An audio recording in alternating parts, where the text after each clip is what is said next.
Antonio Ordinas, bienvenido a Prismas del Fútbol. Tengo muchas ganas de este episodio, que lo digo siempre, porque es verdad que la gente que viene aquí, pues es gente que ya conozco, a la que sigo, gente que por lo general me gusta su trabajo y me gusta que me vengan aquí a contarlo para compartirlo con la comunidad. Pero es que además en tu caso hay un amigo en común, que es Samu, que me ha puesto en muy buenos antecedentes tuyos, me ha hablado muy bien de ti. Y entonces, claro, me ha generado una expectación que digo, espero bueno, que luego todo eso sea verdad, que estoy seguro que va a ser así, pero tengo muchas ganas, ¿no? Estoy muy como deseando hacer este podcast. Bueno, el placer es mío, agradeceros la invitación. A veces cuando los amigos hablan generan presión, así que espero no defraudar.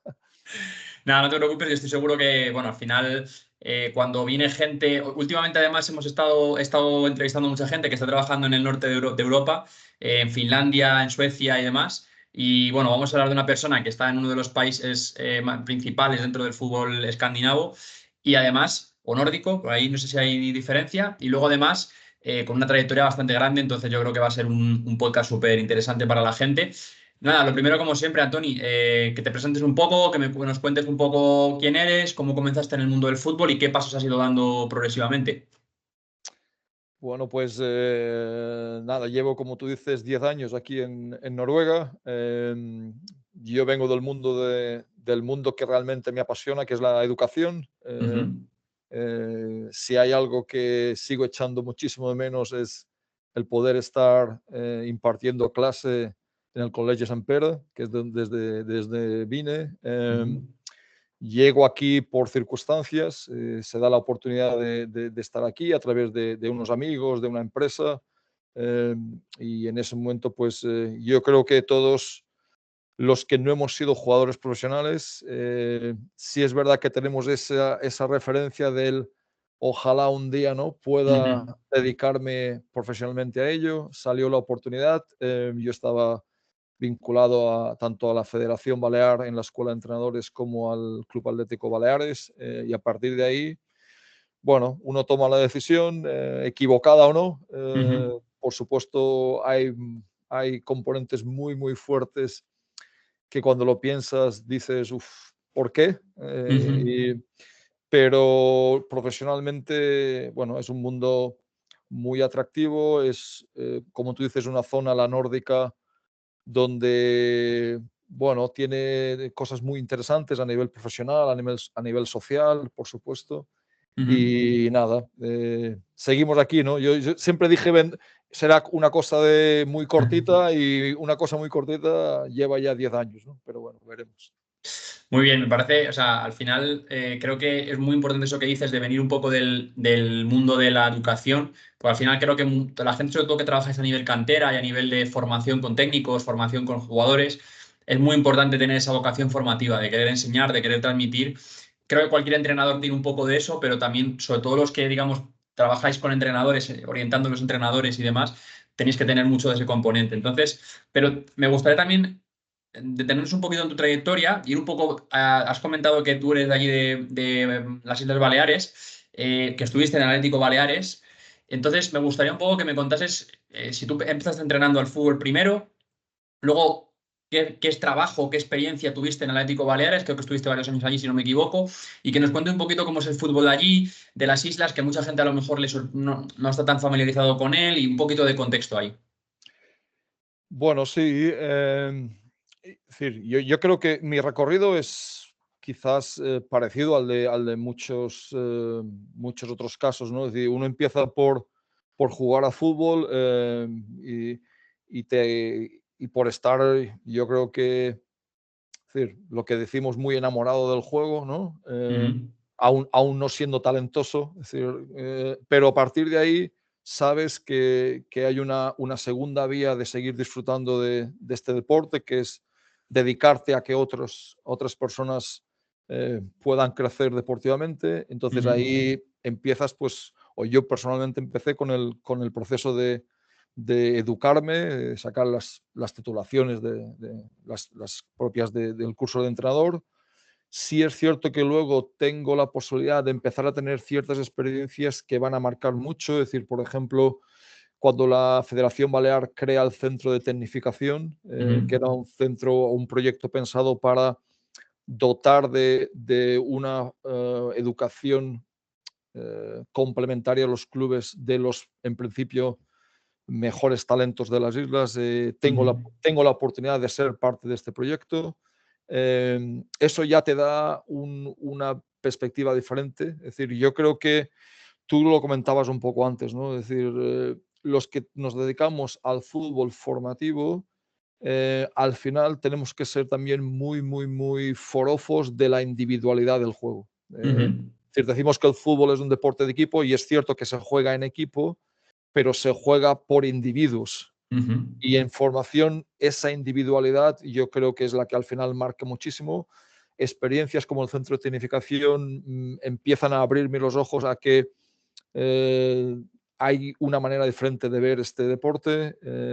Luego también, por supuesto, paso por diferentes roles, es decir, en otro club como es el San Francisco, paso por el rol de metodología, es decir, paso por roles que van más allá del banquillo, ¿no? Entonces, responsable de metodología, director de academia o de cantera, y eso te lleva a tener una visión más holística, más global. Te alejas del partido y te alejas del banquillo, pero te acercas a entender la formación del jugador como procesos, lo cual te lleva al mundo de la gestión, ¿no? Y a partir de ahí, bueno, soy una persona que he tenido la suerte o no de estar involucrado en gestión académica y gestión deportiva.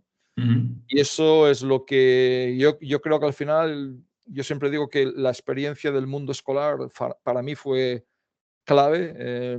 La persona que además siempre digo y lo digo de verdad, de corazón, de la cual me ha inspirado más, viene del mundo de la educación, está en educación. Por tanto, yo creo que estoy de acuerdo contigo, ¿no? Es decir, formar jugadores es educar deportistas es trabajar con personas. Y yo creo que por ahí quien quiera dedicarse a la gestión en cantera, esa parte educativa creo que es fundamental. Es muy interesante esto que comentas porque eso es verdad que entendemos el fútbol como un juego colectivo y los partidos son, como tú bien has dicho, dos equipos que se enfrentan y que interaccionan tanto entre sí como con el rival de manera colectiva, pero luego al final en la formación tú no estás formando equipos para que ese equipo dentro de 10 años llegue junto a la élite, estás formando individuos que puedan llegar de manera separada y relacionarse con otros, con lo cual es muy importante ahí, como tú dices, yo también estoy de acuerdo en individualizar mucho la formación, porque creo que es potenciar al jugador y a través de muchos jugadores potenciados que se entienden bien y que colaboran en el terreno de juego, se hace lo colectivo.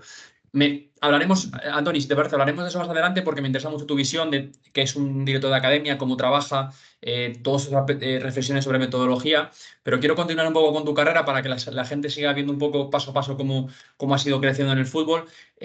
Hablabas de ese proyecto de tecnificación de la Federación Balear de Fútbol. Después de ahí entiendo que llegas al Atlético Baleares y no sé cuánto tiempo estás, qué responsabilidades tienes ahí, cómo evoluciona el club en tu etapa, que nos cuentes un poquito de esa primera etapa en el Atlético Baleares. Pues yo, decir, llego ahí combinando, como hacen muchos compañeros y compañeras, es decir, combinando los roles, ¿no? De entrenar Ujú, y gestionar, ¿no? Entonces yo llego como entrenador del equipo infantil y a partir de ahí combino ese rol con el de la dirección. Luego también paso por el equipo juvenil ujú, y lo combino. Es decir, y en ese impasse, hasta que uno ya pasa de forma global y permanente, porque en mis últimos 2 años, yo sigo combinando el Atlético Baleares con la Federación Balear, la Escuela de Entrenadores. Solamente sería la parte de gestión. ujú, Y de ahí es donde en 2013, enero 2013, yo doy el salto aquí a Noruega, ¿no? Y ujú, entonces, por tanto, lo que combiné en Atlético Baleares fue un club que estaba creciendo muchísimo. ujú, Fue una época en la que el club pasa de estar en regional preferente a estar consiguiendo el ascenso a lo que era la antigua Segunda B, jugando la promoción para el ascenso a Segunda, por lo tanto el crecimiento bajo la presidencia de Fernando Crespí y de su junta directiva yo creo que fue magnífico en el sentido de despertar. Es decir, hay dos grandes clubes, ¿no? Con permiso del resto en las islas, ¿no? Está el Real Mallorca y el Eto Baleares. Históricamente, durante muchas décadas, el Baleares fue el gran equipo de las islas, junto con el Constancia. Cierto es que a partir de un momento determinado el Mallorca tiene un crecimiento exponencial y hoy diría que es el referente, ¿no? En cuanto a profesionalidad del fútbol en las islas. Pero el periodo en el que desarrollamos un proyecto de cantera fue muy bonito, porque mucha gente se sintió identificada con la filosofía que estábamos generando. Y yo creo que eso fue una etapa que yo recuerdo con muchísimo cariño, desde luego. Has comentado que después de aquí te llega la llamada para tu primer proyecto, digamos, en Noruega. Cuéntanos un poco dónde vas, cómo llega esa llamada también, porque es un poco particular. No sé si a través de algún contacto del mundo del fútbol, imagino que sí. ¿Cómo surge aquella acción? Bueno, la opción de Noruega surge a través de unos amigos con los que tenemos un proyecto de empresa en común. Venimos aquí a dar unos clinics y luego sí es cierto que en el fútbol profesional europeo, es decir, es curioso porque no es culturalmente muy aplicado en España lo de poner públicamente las vacantes de trabajo que tú tengas. Sí, es verdad. Quizás porque, desgraciadamente, el deporte no se gestiona de una forma lo seriamente que debería ser, pero en Europa, es decir, en Europa y en muchos otros continentes, ¿no? Es decir, en Norteamérica, lo normal es que cuando tú tienes 2, 3 vacantes de cualquier departamento, tú publicas esa oferta de trabajo. Entonces, a partir de ahí hay unas aplicaciones, ¿no? Y a través de estos amigos, mira, Tony, ahora mismo hay un club profesional en Noruega que está buscando este perfil. Es un club que tiene un acuerdo de colaboración con una escuela de alto rendimiento. Por tanto, el modelo encajaba muy bien, ¿no? Estaba la parte educativa, la parte futbolística y entonces, bueno, es decir, yo me acuerdo que mandé la aplicación, me olvidé, pero un día recibo una llamada de un número muy extraño que yo estuve incluso a punto de no coger. Y fue la llamada de Noruega diciendo, oye, si quieres te sacamos los billetes y te invitamos a que vengas aquí, ¿no? Y así salió, ¿no? Y entonces, bueno, y esto fue en el Stabæk, que fue, yo he estado en 2 clubes profesionales, Stabæk y Lillestrøm, donde estoy ahora, y así fue como yo aterrizo en Noruega, ¿no? Y te estoy hablando noviembre de 2012, donde yo vine aquí a conocer el club, a que me conocieran bueno, y a partir de ahí surge todo. Es curioso porque la mayoría de casos también, es cierto que el fútbol evoluciona como todo, como el mundo empresarial, y también es cierto lo que tú dices, que yo veo muchas ofertas del extranjero y todas son a través de un proceso Sí, de oferta pública, bueno, pública me refiero que la gente lo sí, conoce, tú sí, haces tu aplicación y ya pues, vas siguiendo los procedimientos como en una empresa normal. Es cierto que aquí sí, en España es mucho más, o sea, va mucho más de contacto, yo siempre lo digo aquí en el podcast, de conocer a la gente, que te sí, conozcan cómo sí, trabajas y te puedan salir oportunidades. sí. Cuando Sí, te pero llaman a... eso yo creo que es muy particular en nuestro caso. Es decir, porque Sí, incluso en los cargos de primer equipo, ujú, si tú analizas las ofertas que ahora mismo hay a nivel por ejemplo, en clubes de la Premier League, es decir, ujú, cualquier cargo se funciona a través de un proceso de entrevista de candidatos y yo creo ujú. que es culturalmente un tema muy interesante, muy diferente. Y es verdad que lo que tú dices, además es muy curioso porque yo tengo conocidos que trabajan en clubes extranjeros y que alguna vez incluso me han ofrecido ir con ellos y no es ofrecerme de, oye, te ofrezco el puesto, digo, te ofrezco que entres en el proceso y yo ya Correcto. ahí pues puedo mandar una carta de recomendación, puedo intentar, te puedo proponer, pero aquí en España sí que estamos ofreciendo directamente puestos de trabajo, sin necesidad de, oye, te voy a proponer a la No, no. Entonces eso es curioso. Cuando tú vas allí a Noruega, has dicho que te invitan a conocer un poco el club. ¿Qué es lo que te ofrecen a nivel de puesto? O sea, ¿qué cargo vas a tener? ¿Y qué te encuentras tú cuando llegas allí en cuanto a la ciudad, en cuanto al fútbol, un poco? ¿Qué es lo que ves? Bueno, respondiendo a la primera parte de la pregunta, es decir, yo me marcho de este primer viaje de Noruega con una propuesta de 3 años de contrato como entrenador del segundo equipo del sub-19 en las ligas escandinavas y, como sabes, es decir, el sub-19 es el segundo equipo, es decir, no hay un segundo equipo como tal, por tanto, responsable de este grupo. Cuando tú coges el avión desde el Mediterráneo hacia Noruega, tienes un poco la visión predeterminada del fútbol nórdico de antaño, ¿no? Del famoso Rosenborg, es decir, pelotazo, ¿no? Entonces vas con esa idea. Lo primero que te llama la atención muchísimo es que hay un nivel de instalaciones muchísimo más alto que el que podamos tener. Es decir, la inversión que hay en deporte, tanto privada como pública, en instalaciones, está a un nivel muy, muy, muy por encima de lo que tengamos en España. También por la mentalidad, es decir, cuando ellos invierten, invierten para que aquello sea de calidad. Esa es la primera gran impresión que yo me llevo, ¿no? Es decir, bueno, vas a una ciudad deportiva o vas a un campo de entrenamiento y ves las 20 porterías móviles, los 3 campos de hierro. Es decir, lo segundo es la cantidad de gente que ellos invierten en deporte formativo. Es decir, clubes que no tienen un primer equipo profesional, por tanto, un modelo muy, muy, muy extendido en España. Es decir, es muy difícil que nosotros tengamos gente a tiempo completo en este tipo de clubes, pero aquí, por ejemplo, en Escandinavia, en Noruega en particular, un club, por el hecho de ser una institución deportiva, tiene sus 3, 4, 5 personas a tiempo completo, incluso sin ser profesional, ¿no? Los clubes, las canteras profesionales, todas ellas tienen es decir, todos los entrenadores, desde sub-13 hacia arriba, entrenadores, preparadores físicos a tiempo completo. Es decir, no es pensable que tú puedas funcionar como cantera sin que tengas la competencia profesional allí, ¿no? Entonces, eso llama mucho, mucho la atención, o me llama mucho la atención. Luego ocurrió que yo llegué, el primer año fue, yo creo que el año soñado, ¿no? Es decir, un equipo que en división, lo que sería la división de honor, pues ellos no tenían ninguna aspiración más que el no perder la categoría, termina subcampeón. El segundo equipo que había descendido a lo que era la tercera división, conseguimos el campeonato de liga imbatidos. Es decir, claro, decir, si te quieres ganar el respeto, bueno, pues tampoco no hay mucha mejor manera, aparte de trabajar cada día, que conseguir resultados, ¿no? Entonces, todo eso hace, decir, que sea muy, muy fácil el que, bueno, pues el tener un poco la credibilidad del trabajo y de la filosofía que quieres. Y justo después de ese primer año, entonces ellos me dicen, mira, yo ahora lo que queremos es, o lo que necesitamos es que tú te hagas cargo de la dirección de la cantera, ¿no?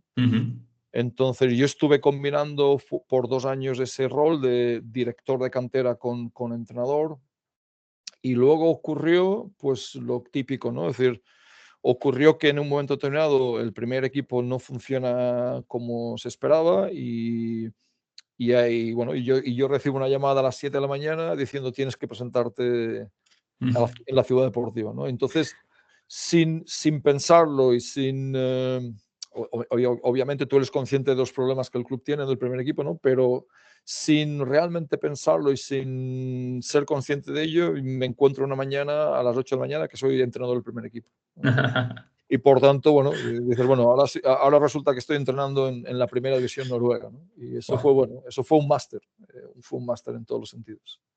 Antes de que nos cuentes esa experiencia como primer entrenador, a mí me llama mucho siempre la atención y lo pregunto mucho a la gente que está en el extranjero, cómo es el estilo de vida de Noruega, porque es a nivel cultural, a nivel de clima, a nivel de incluso la cultura de fútbol que pueden tener las aficiones o las ciudades, es muy diferente a la que hay en España. Entonces, quiero que me hables de eso. Y también quiero hacer un poco hincapié en lo que has comentado de las instalaciones, que es una cosa que también me comenta mucha gente que está en el extranjero, que sorprendería que en países que suenan mucho más inferiores en cuanto a nivel de fútbol, tienen instalaciones, ya no solo instalaciones, que tú has dicho, instalaciones, material, tecnología, oficinas, un nivel global de estructura mucho más que muchos equipos, incluso algunos te diría profesionales de segunda división o cosas así.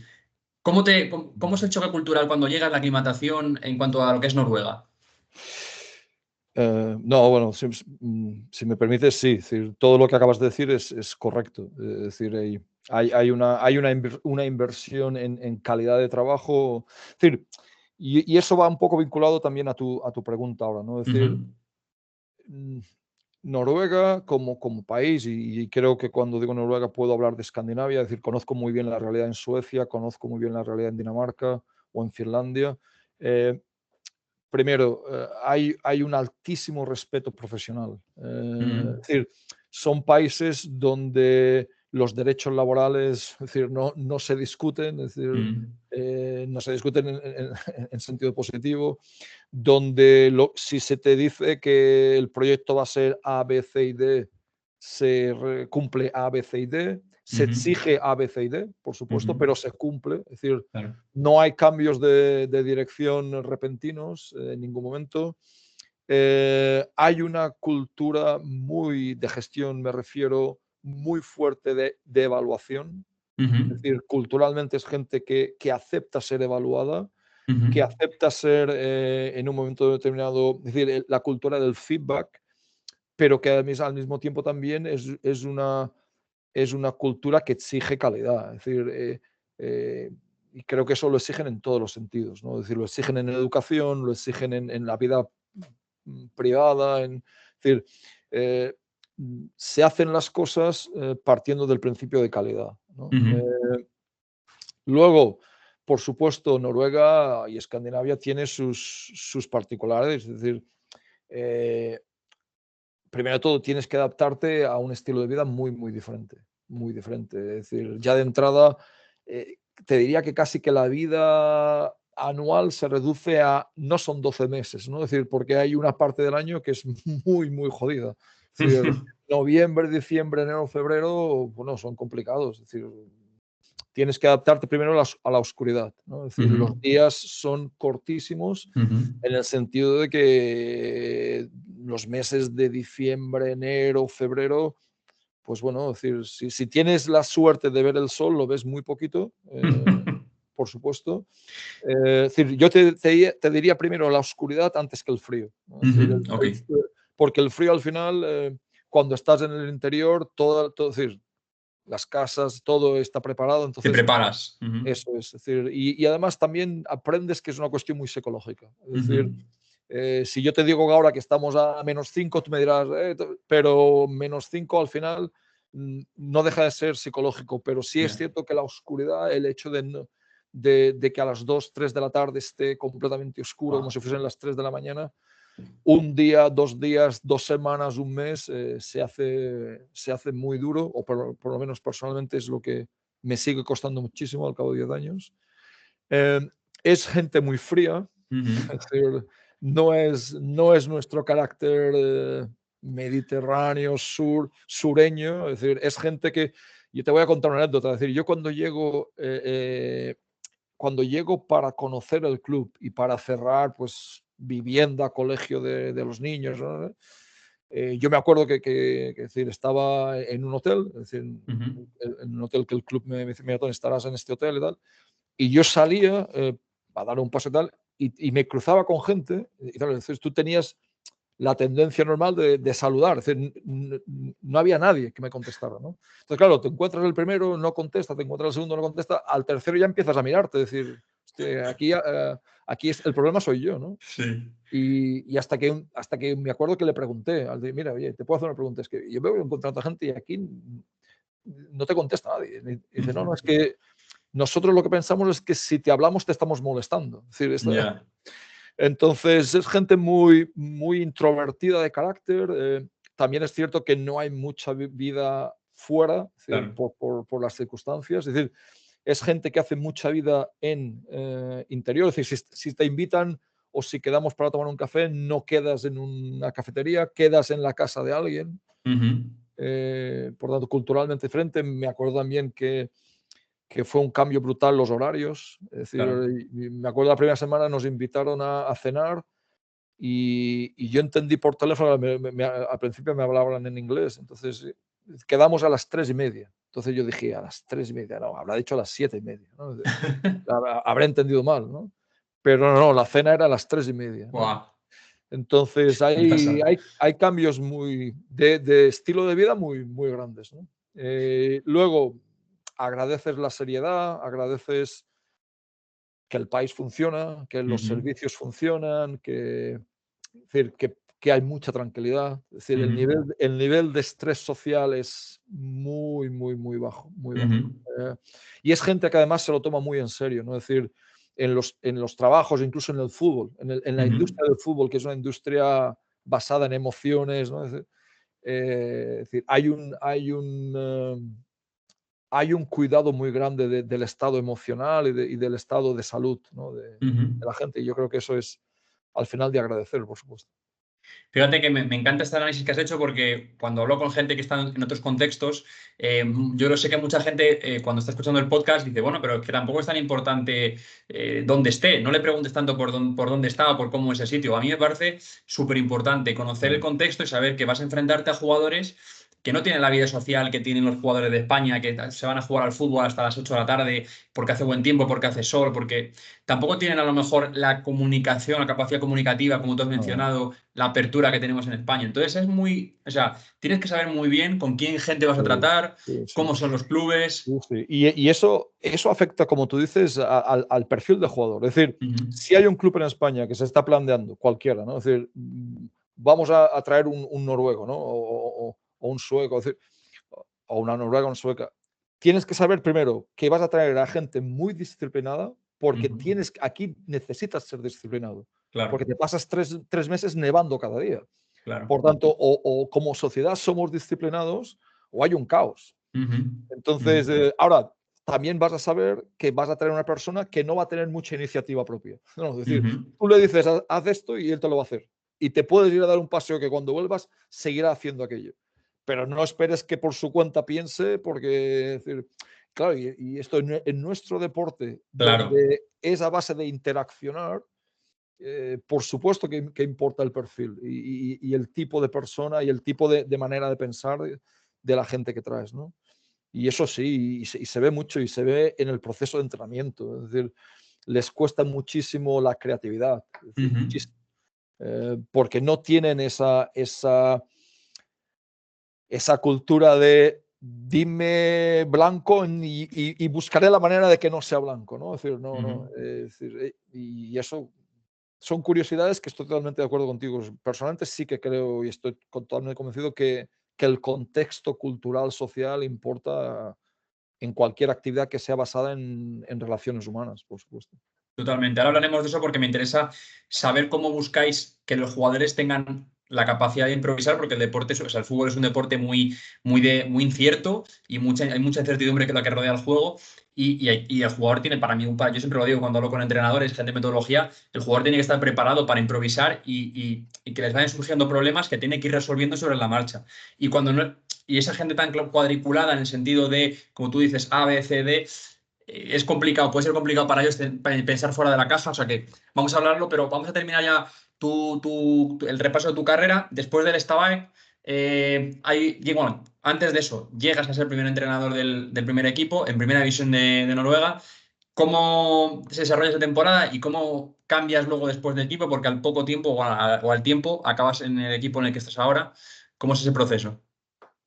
Bueno, el proceso fue interesante, ¿no? Porque, es decir, tuve la oportunidad de vivir todas las caras, ¿no? De vivir el sufrimiento de coger un equipo que era un funeral, es decir, Ujú, colista en la primera división, eliminado de la previa de la antigua Europa League, ujú, con un sentimiento de pérdida de identidad total. Es decir, nadie daba un duro, ¿no? Por aquello. Entonces, logramos la salvación mm, del descenso directo en la última jornada, ujú, con lo cual te puedes imaginar lo que es decir, fue un proceso muy duro, pero claro, de mucho aprendizaje, pero muy duro. Yo me acuerdo que el día de la presentación dije, mira, yo creo que para empezar mejor ser sincero. Es decir, porque esto total, es decir, todo el mundo lo va a saber. Es decir, yo les dije, mira, es la primera experiencia que tengo como primer entrenador en un equipo senior. Es decir, toda mi vida ha sido formar o tratar de formar talento. O tratar de ayudar talento a llegar, ¿no? Pero entonces fue una conversación muy sincera. También me encontré un grupo que dio todo, muy honesto en el trabajo, que creo que fue muy, muy importante. Salvamos el descenso directo en la última jornada de liga. Curiosamente, el que descendió fue el Bodo Glimt, que yo siempre digo que el éxito del Bodo Glimt, yo soy, lo digo de coña, porque si se llegan a salvar aquellos, no hacen la revolución que hicieron, ¿no? Entonces, desciende Bodo Glimt y a partir de ahí cambiaron el chip y reinventaron todo y están donde están ahora. Segundo año como primer entrenador fue un año muy, muy bonito. Es decir, jugamos, creo que un fútbol, la gente todavía hoy, creo que la gente está orgullosa de lo que hicimos. Debutaron muchos jugadores que hoy en día los conocéis todos porque están en Bundesliga, Serie A. Es decir, hay un alto porcentaje de la selección noruega que yo tuve pues, el placer de hacerlos debutar en primera. Es el año donde yo hago debutar Hugo Van Nelsen, por ejemplo, del 2000, y al cabo de 3-4 partidos, Solskjaer, que estaba entrenador en Molde, hace debutar a Haaland. Por tanto, el proceso de Haaland fue un proceso muy divertido porque estábamos a ver quién los pone más jóvenes en ese momento.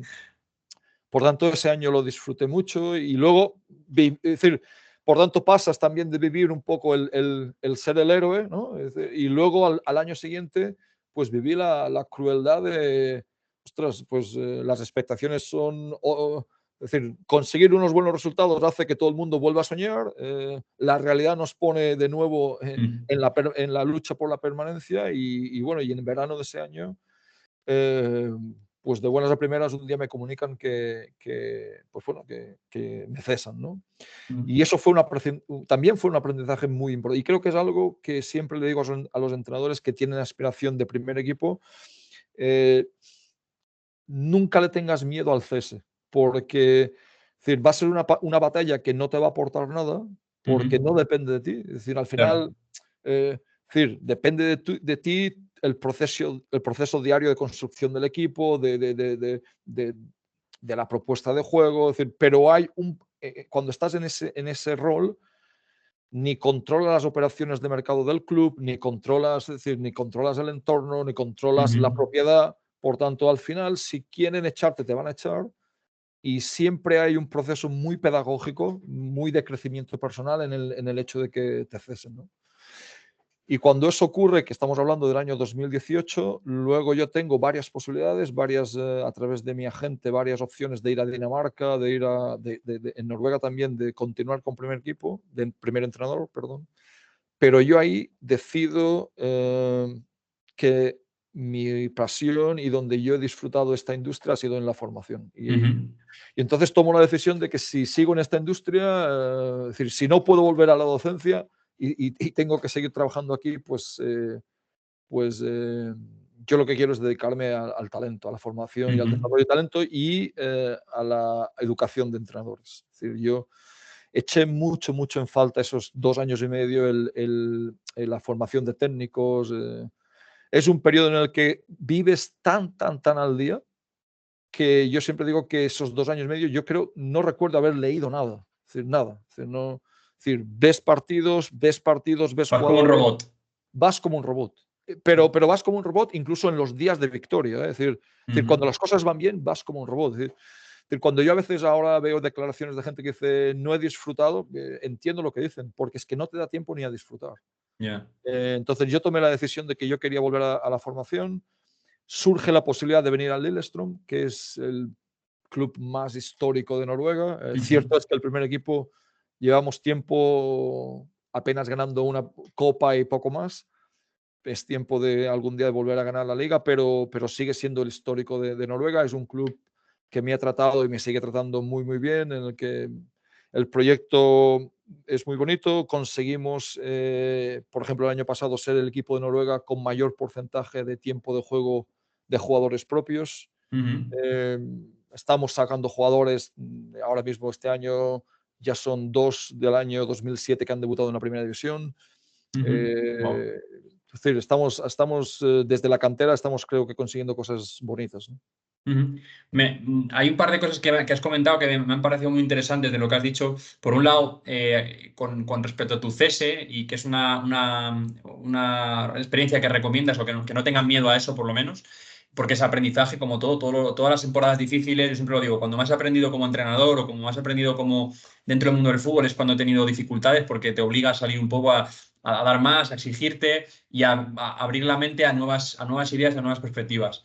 Entonces, a mí también me parece muy valiente, que es lo que estaba pensando cuando me estabas contando un poco tu historia, porque tú como director de cantera del Estavae estabas muy consolidado, entiendo, estabas muy tranquilo y podías haber estado ahí mucho más años. Y al asumir la posición de entrenador, se sabe que el entrenador tiene una vida mucho más corta, decir, oye, a lo mejor en el Estavae puedo estar de director de cantera 5 años más y aquí a lo mejor hago una mala temporada y en 4 meses me han echado. Y es un poco también, me parece valiente esa forma de pensar, decir, bueno, yo cojo el reto, lo asumo, aunque nunca lo he hecho, aunque no es lo que tampoco a mí me apasiona, o sea, más me guste, pero creo que es una buena oportunidad, la cojo y aun a riesgo de que me pueda pasar lo que me pueda pasar. Me parece esa una visión valiente. Y luego también me parece que apostar como hiciste por hacer lo que realmente te gusta y disfrutar de ese proceso. Has dicho una cosa que me ha parecido un poco triste, pero que estoy de acuerdo con ella, que es que la gente muchas veces no disfruta el camino, sino que inicias la carrera, llegas a la meta y sea buen resultado o mal resultado, ya digamos, sientes en base a eso. Y lo importante siempre es el proceso y el camino. Y en lo que estés ahora mismo es donde más se disfruta del camino, yo creo. Sí, es decir, respecto a lo primero que comentabas, sí, es cierto, es decir, y tú dices, es una cuestión de valiente. Bueno, yo te diría sinceramente que es una cuestión egoísta, ¿no? En el sentido de decir, necesitamos ponernos a prueba, ¿no? Es decir, Ujú, yo creo que retarnos tiene un componente muy importante. Es decir, ujú, y el aceptar que las cosas pueden salir mal también. Eh, cuando yo tomo el primer equipo, justo nos habían nominado a mejor cantera de Noruega, ¿no? Es decir, wow, habíamos recibido. Entonces, es cierto, es cierto que aquello era decir, bueno, ahora ya incluso ujú, me puedo permitir el vivir ¿no? Del pasado, ¿no? Pero creo que es estúpido y creo que además solamente invita a tomar errores, ¿no? Es decir, yo creo que el hecho de tener iniciativa, de salir de confort, de equivocarte, a mí me encanta el deporte y me encanta que los jugadores tengan la confianza de que puedan equivocarse, porque equivocarte y que las cosas salgan mal, incluso habiéndolo dado todo y, ujú, y habiendo trabajado, es súper terapéutico. Es ujú, decir, primero es un baño de realidad. Es decir, mira, no, por mucho que te creas que estás ahí, no. Es decir, ujú, sigue teniendo los pies en el suelo, ¿no? Entonces, yo creo que el deporte tiene esa invitación a perder, es decir, a que las cosas no salgan como uno desea, que para la vida es fenomenal. Al final la vida es frustración y algún día sacamos un poco la cabecita, ¿no? Es decir, yo es siempre digo verdad. que yo en la vida tengo un sueño, pero ostras, cuesta, ¿no? Es decir, la puñetera vida que mira que no, pero Ujú, ostras, pero lo tengo. Es decir, yo sigo soñando, ¿no? Y ujú, el deporte en eso yo creo que es genial. Es decir, el ujú, deporte te enseña a decir, mira, lo has dado todo, has dado incluso a lo mejor tu mejor versión, pero has encontrado a alguien enfrente de ti que también ha hecho lo mismo, ¿no? y que es Entonces, mejor que tú. y que es mejor que tú, ¿no? Entonces, en ese sentido, sí, totalmente de acuerdo contigo. Es decir, pero creo que además es muy terapéutico a nivel personal esta.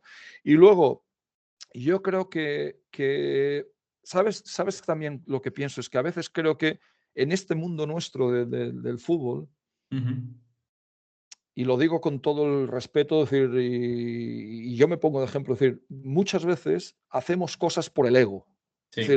decir, por aquello de decir, bueno, es que si lo consigo, los demás van a, ¿no? Ujú, totalmente. Y yo creo que hay un punto, yo creo que a todos nos ocurre, quiero pensar, que hay un punto en el que dejamos de hacer cosas por lo que los demás, Ujú, y ahí es donde empezamos a disfrutar del camino. Es decir, el día que nos importa un pimiento, es decir, que los demás piensen que llevamos 4 partidos perdidos y que somos ostras, tío, que este ya no da más de sí, es decir, Sí. y nos importa poco, y empezamos a realmente buscar cómo podemos mejorar el proceso, y yo creo que ese momento es el de verdadero crecimiento profesional, ¿no? Y quizás ocurra, me imagino que ocurre también en otras actividades profesionales, pero en el mundo del deporte y en el fútbol creo que es muy, muy frecuente. Fíjate que es muy frecuente y aquí en el podcast lo hemos hablado muchas veces del ego, sobre todo quizá del entrenador, que es un poco la figura que siempre está en el foco. De hecho, es uno de los temas que quiero tratar ahora. Vamos a meternos un poquito más en tema ya del día a día tuyo y demás, pero coincidiendo con esto que dices, estoy totalmente de acuerdo y cuesta aún así, porque también la sociedad que tenemos nos empuja mucho a intentar que brillemos, intentar destacar, intentar ser los mejores y esa competitividad que nos empuja, en cierta manera es positiva porque te hace intentar ser más competitivo y ser mejor tu mejor versión, como tú decías, cada día, pero también te lleva a obsesionarte, te lleva a no disfrutar de lo que haces por contentar a los demás. Y eso es una cosa que es un ejercicio que yo creo que toda la gente cuando va cumpliendo años, por lo menos yo intento hacerlo cada vez, intentar tener menos ego, tener menos egoísmo, intentar estar menos en el foco, porque al final creo que lo importante es la satisfacción que tengas tú en tu día a día, aunque nadie te vea, aunque nadie te reconozca, ¿no? ni seas conocido. Entonces creo que es muy interesante esa reflexión y ahora hablaremos un poco de ella. Yéndonos un poco al tema de tu trabajo, cuéntame un poco, ¿qué funciones tiene un director, para los que no sepan, un director de academia o tú ahora mismo en tu equipo, qué funciones tienes, de qué te encargas y cómo es la estructura que tenéis en el club en cuanto a qué departamentos trabajan para la cantera? Bueno, decir, ¿cuál es mi responsabilidad? Y si quieres extrapolarlo un poco, yo creo que a la de cualquier director de cantera profesional, al final tienes un equipo de trabajo que tiene una misión, o por lo menos aquí en este club la definimos de ir, mi trabajo es irme a la comisión deportiva cuando está la reunión y poner un nombre y apellidos en la mesa. Es decir, Vale. tú lo decías hace un rato, es decir, si me preguntas qué significa equipo o qué significa el sub-16 o qué significa el sub-14, me pones en un problema, porque decir, tampoco sé decirte qué significa. Lo que para mí significa sub-14 es Henrik, Matías, Félix, es decir, significa individuos. Porque mi gran razón de estar empleado en Lillestrøm Sport Club es que yo tengo que generar valor para el club. Y la forma como mi departamento genera valor por el club es creando un nombre y apellidos para decirles, hey, este es el siguiente chico. Es decir, ahora ya es vuestra decisión. Es decir, mi decisión o mi consejo es que le hagamos contrato profesional, que este chico está preparado para irse ahora mismo en el primer equipo o para ir cedido. Entonces, el desarrollar el centro de todos los procesos estratégicos es la productividad del jugador. Vale. Eso para mí sería la manera más coherente de responder a tu pregunta. Entonces, ¿qué procesos hay en relación a la productividad del jugador? Está desde la contratación de los profesionales y técnicos del club. Es decir, mi responsabilidad es ofrecer al club una visión de qué competencias necesitamos. Es decir, el área psicológica es importante, sí, pues necesitamos tener gente competente en el área psicológica. El área de rendimiento es importante, sí, pues entonces necesitamos contratar gente especialista. Entrenadores específicos son importantes, sí. Entonces, por ejemplo, aquí en Escandinavia, un rol que quizás en España no es muy común es el hecho de tener una persona responsable de la individualidad del entrenamiento. Ok. Una persona cuya competencia es analizar los procesos individuales de entrenamiento. Entonces, especialmente los jugadores que tienen bastante proyección, porque yo siempre digo que nuestra obligación es atender a todos los jugadores con la máxima calidad, pero hay que ser sincero, es decir, no todos los jugadores son proyectos de primer equipo. Claro. De los ciento y pico jugadores que nosotros controlamos en lo que es el grupo de élite, estamos hablando de 10, 11, 12 jugadores que a día de hoy son proyectos de primer equipo. Todos se merecen atención, por supuesto. Todos se merecen nuestro cariño, decir, por supuesto, planes individuales, pero no todos tienen el talento o las habilidades o la potencialidad de ser jugador profesional de fútbol, ¿no? Entonces, esa es mi responsabilidad, es decir, el dotar de la competencia profesional necesaria. Mi responsabilidad es aunque yo no esté directamente en campo cada día, que el proceso de entrenamiento y las programaciones deportivas por edades se ajusten a los criterios de calidad que buscamos, Ujú. desde la estructura semanal, planning semanal de entrenamiento, diseño de tareas, diseño de evaluación de entrenamiento. Lo comentabas tú antes, lo de la tecnología, es decir, por lo menos en Escandinavia estamos todos inmersos en el uso de la tecnología desde los 13 años hacia arriba, es decir, todos los equipos. Mi gestión o mi responsabilidad es también la de evaluar que los procesos de competición se ajustan a lo que estamos buscando. Ujú. Eh, y luego, por supuesto, estar conectado con los otros departamentos del club, el departamento de marketing, administración, etcétera, ¿no? Mi semana empieza pues desde un lunes a las 8 de la mañana con reunión con todos los entrenadores, en las Ujú. que los entrenadores deben informar y evaluar de lo que ha sido el planteamiento de partido. Es decir, no el Vale. típico resumen de si en la primera parte, no, no. Es decir, tú como entrenador y tu cuerpo técnico, el enfoque de partido que propusisteis fue el correcto, Ujú. ¿qué cambiaríamos? Le damos Y mucha también, importancia. perdona, Sí, Antoni, en ese plan que tú comentas, que me parece muy interesante, está, entiendo, el planteamiento que tenían previo y luego saber si se ejecutó de manera correcta, porque a veces el correcto, planteamiento es muy bueno, pero la ejecución correcto, no es igual. correcto. Le damos mucha importancia a lo que es la propia gestión de partido. Es decir, Ujú. para educar al entrenador y para crecer. Bueno, es decir, cómo fue la gestión del prepartido, cuál fue la gestión durante partido y el análisis posterior, Ujú. ¿no? Tenemos una persona específica que se encarga de lo que es, digamos, el coach de coaches, es decir, se encarga de formar y de desarrollar a los entrenadores. Por tanto, cada entrenador tiene su propio plan de mejora individual como profesional. Ujú. Eh, Lunes, martes son 2 días de mucha intensidad de reuniones en cuanto a evaluación de competición, preparación de semana. Eh, yo no veo todos los entrenamientos, como puedes imaginarte, pero sí veo todos los partidos. Ujú. Quiero decir, en vivo puedo ver algunos, Sí. pero decir, todos los partidos de todos los equipos, semanalmente sí que yo los reviso porque es decir, para mí forma parte muy importante de mi trabajo.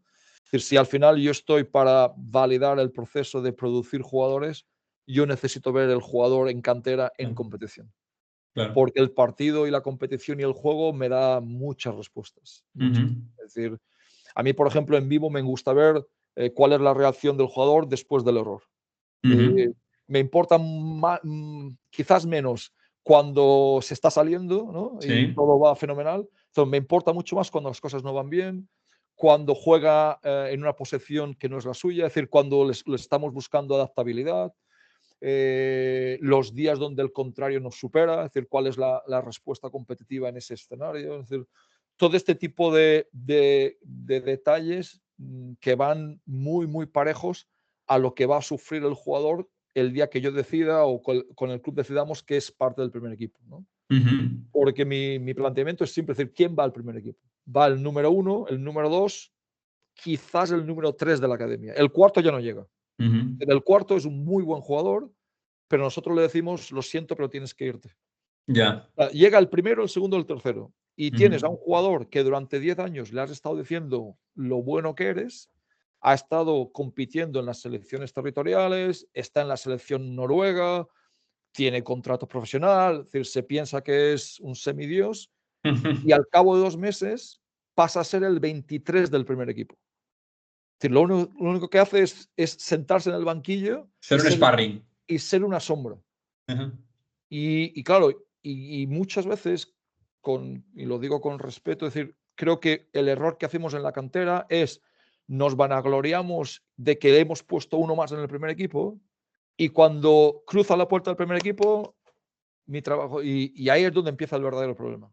Es decir, el día que el talento pasa a ser el 23 y la sombra y el que lleva el agua del entrenamiento, y lo dejamos suelto, ahí empieza. Entonces le damos mucha, o tratamos de darle mucha importancia a la transición de sub-19 a consolidar el jugador en primer equipo. Ujú. Y hasta que el jugador no está consolidado, es una etapa muy crítica. Porque Ujú. por ahí es donde es un momento en el que se pierde mucho talento. Es decir, es muy fácil hacerte debutar en primera división. Y es muy fácil decirte mañana entrenas con el primer equipo. Pero que juegues 15 partidos en primera división no es fácil. Ujú. Y en ese momento, Andoni, ¿sigue siendo responsabilidad tuya o de la cantera lo que es la aclimatación de ese jugador al primer equipo? Incluso también te diría, añado, la gente que sale cedida, porque entiendo que a lo mejor hay jugadores que a corto plazo no les veis capacidad al primer equipo, pero a lo mejor a medio y largo plazo sí, y tienen que vivir otra experiencia. ¿Ahí seguís vosotros teniendo poder para ayudar a ese jugador? Es decir, tenemos una comisión técnica que está formada por propietario del club, Ujú. eh, 2 miembros directivos, Ujú. CEO del club, director deportivo general, director de academia, que en este caso un Ujú. servidor, entrenador de primer equipo y ayudante de primer equipo. Vale, Esto es lo que llamamos el technical heart del club. Es decir, vale. todas las decisiones estratégicas deportivas se toman ahí y se Ujú. aprueban ahí. Entonces, lo que hacemos es que cuando tenemos ese jugador en el puente entre primer equipo y cantera, cantera, primer equipo, es decir, ahí decidimos cuáles van a ser los procesos operativos, es decir, quién se va a encargar de hacer el seguimiento de entrenamiento, quién se va a encargar del feedback individual, si el jugador sale cedido, si va a ser mi responsabilidad como academia hacer el seguimiento o es primer equipo. Por tanto, cada jugador es tratado de acuerdo a lo que es la realidad. Es decir, si estamos hablando de un jugador cedido con previsión de que en 6 meses va a volver al club, Ujú. o en la siguiente ventana de mercado, porque aquí en Noruega hay una norma que te permite los menores de sub-23 recuperarlos cuando tú quieras. Ajá, vale. Por tanto, es muy fácil cederlos para que cojan experiencia y luego los puedes recuperar. Si es academia quien se encarga o es primer equipo quien se encarga, ¿no? Ujú. Y luego tenemos en el primer equipo, en el staff del primer equipo, hay una persona específica para los sub-23 hacer el seguimiento individual. Y esa persona conmigo tiene una reunión semanal. Es decir, Ujú. semanalmente hay una reunión entre director de academia y entrenador de desarrollo de primer equipo para, pues bueno, es decir, chequear estado, es decir, etcétera, etcétera. Me parece muy interesante porque es una manera de trabajar que me parece muy inteligente y nunca lo había escuchado, porque siempre hablamos de un director deportivo, a lo mejor hablando con el entrenador y hablando con el director de academia, pero en una reunión en la que esté todos esos, digamos, grupos de interacción se produzcan, me parece una manera curiosa de hacerlo y interesante. Hay dos cosas yo creo que quizás te ayuden a nuestros oyentes a entender. Es decir, primero, es decir, estamos hablando de una gestión de club, es decir, por ejemplo, CEO, contrato indefinido, director de academia, contrato indefinido, director deportivo, 5 años de contrato, entrenador del primer equipo, 5 años de contrato. Es decir, es una estrategia de club de largo Estable. plazo, Ujú. muy, muy estable, ¿no? Eso para empezar. Segundo, y creo que fundamental, nuestra misión es vender jugadores. Ya, Es decir, en la Liga Noruega tú no creas un Haaland o un Martin Odegaard para que jueguen en ya. la Elite Serie toda su vida. No, no. Tú creas un jugador para venderlo al mercado europeo al mejor precio posible. Es decir, Ujú. somos una industria de fútbol de exportación. Vale. Por tanto, nuestro trabajo, es decir, nuestro gran éxito es que el jugador sea apetecible en el mercado internacional. Por tanto, o lo hacemos de esta forma, o cuando nuestro jugador está listo para el mercado es demasiado tarde. Ajá. Entiendo que eso, dentro de un contexto como es la Elite Serie, en el que todos los equipos tienen un poco ese mismo objetivo, os pone a todos en igualdad de condiciones, pero también quizá cuando salís a competir fuera de Europa, o sea, fuera de Noruega, en Europa, ahí quizás podéis partir a lo mejor en desventaja porque estáis renunciando a rendimiento deportivo por ese proyecto que tenéis, ¿no? Sí, yo creo que ahí le has dado, es decir, has dado en un aspecto importante. Es decir, mm, ¿por qué Noruega con tanto talento individual, Ujú. por ejemplo, está teniendo problemas para meterse en una Eurocopa? Es decir, cuando Georgia con menor población lo está compitiendo, Croacia con una población similar está compitiendo, Eslovaquia. Es decir, si tú ves Sí. el contexto y tú ves, porque estamos hablando de que en la selección noruega, pues tienes, si buscamos la parte de arriba, oye, estamos hablando de Haaland, hablamos de Oscar Bob, Nusa, Odegaard. Odegaard, Soloth, es decir, estamos Ujú. hablando Un de equipo gente serio. de un equipo Ujú. serio, ¿no? Es decir, pero es verdad que luego hay otras posiciones en las que hay muchas carencias, ¿no? Yo creo que hay, por una parte, varios factores. Uno, el, el que los clubes somos clubes que si nos aíslas uno a uno somos muy pequeñitos Ujú. en la macroindustria futbolera, ¿no? Eh, Nuestros presupuestos son muy pequeños comparados con la realidad más allá de Escandinavia. Segundo, sigue siendo una competición muy, muy afectada por la climatología. Es decir, nosotros funcionamos en año natural. Ujú. Es decir, la pretemporada empieza en enero. Es Ujú. una pretemporada muy larga porque es imposible jugar fuera a -15 y con todo nevado. Por tanto, hasta abril donde y luego ves los campos en abril, los de hierba natural y bueno, Le da dan pena, respeto. ¿eh? Por tanto, es una competición muy, muy condicionada por la climatología Ujú. y luego está la incidencia de que muchos estadios de la primera división son estados de césped híbrido Ujú. artificial. Entonces, Claro. si empiezas a poner componentes, hay unos hándicap competitivos que hacen que ese nivel de Noruega para llegar a la élite europea. Sí es cierto que en las inferiores lo estamos consiguiendo, es decir, Ujú. sub-20, sub-21, estamos llegando a semifinales, estamos llegando a campeonatos del mundo, es decir, nos estamos clasificando sin problemas, estamos compitiendo contra Francia, contra Inglaterra, contra Holanda, contra Bélgica, contra España, aunque España está, por supuesto, un punto encima nuestro, pero estamos compitiendo yo creo que muy bien en las categorías inferiores, nos sigue costando todavía mucho en la absoluta.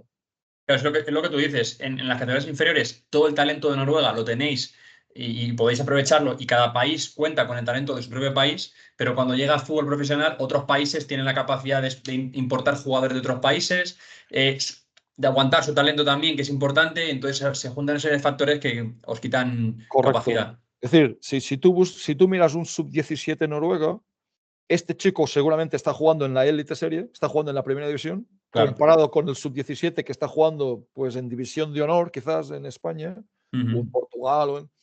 Entonces, ahí tiene un bagaje de Claro. experiencia muy importante, pero luego es verdad que cuando damos el salto a la absoluta, el nivel competitivo, la calidad técnica, el nivel de exigencia de Elite Serie comparado con Claro. Elite Serie, creo que ahora sí creo que lo digo correctamente, creo que está en el ranking 15 en cuanto Ujú. a liga profesional, pero bueno, ranking 15, es decir, todavía no estamos en ese grupo de top 10, ¿no? De ligas Claro. profesionales europeas, ¿no? Entonces, es el salto que nos queda, que ojalá seamos capaces de, en los próximos 5 o 6 años, de dar un siguiente salto allí.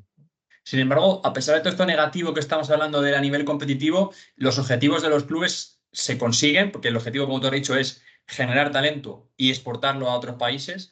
Ese objetivo se cumple. Y yo creo que también se cumple en muchos factores, pero dos de ellos que tú has hablado y que me parecen súper importantes, que aquí en España, por ejemplo, no lo vemos, y es lo que mencionas al principio de la charla, tener la capacidad de tener gente profesional, aunque sean equipos no profesionales, tener gente profesional que te permita que esos buenos profesionales estén dedicando todo su tiempo diario o semanal solamente al fútbol para que eso hace que crezcan las entidades.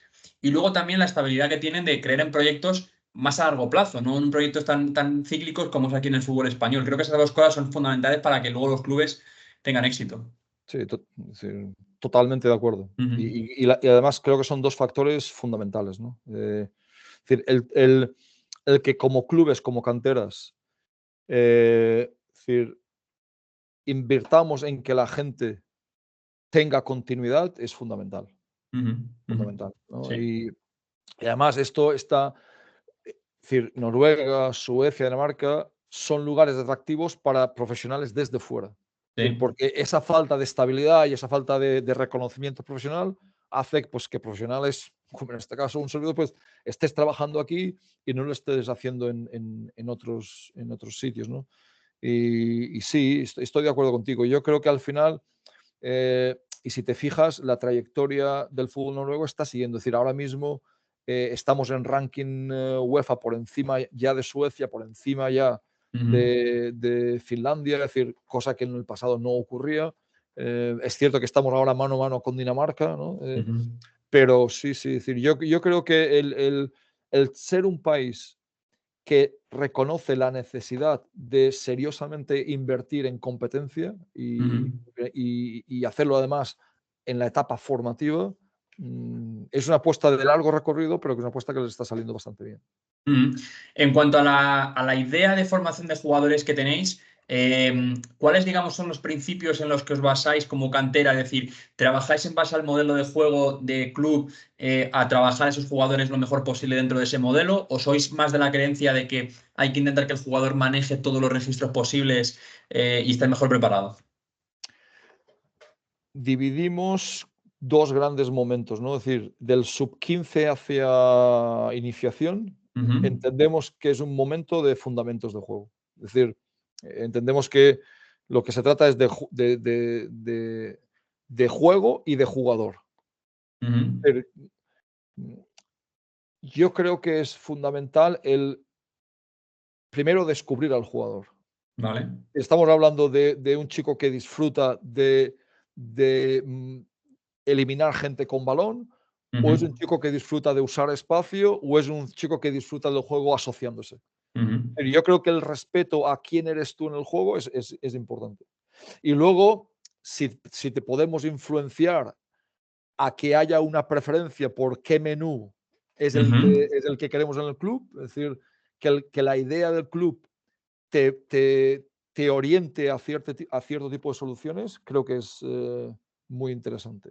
Y luego de sub-17 hacia arriba, claro, volviendo un poco al modelo del club, es decir, ¿qué buscamos? Buscamos que el jugador sea óptimo y tenga recorrido en el primer equipo. Por tanto, no nos sirve de nada que cualquier chico entienda el juego, pero no entienda el juego del primer equipo. Claro. Porque si llega al primer equipo a entrenar y destroza la sesión, este no vuelve nunca más, ¿no? Entonces sí que a partir del sub-17 buscamos el educar al jugador para que entienda qué está ocurriendo en nuestro primer equipo.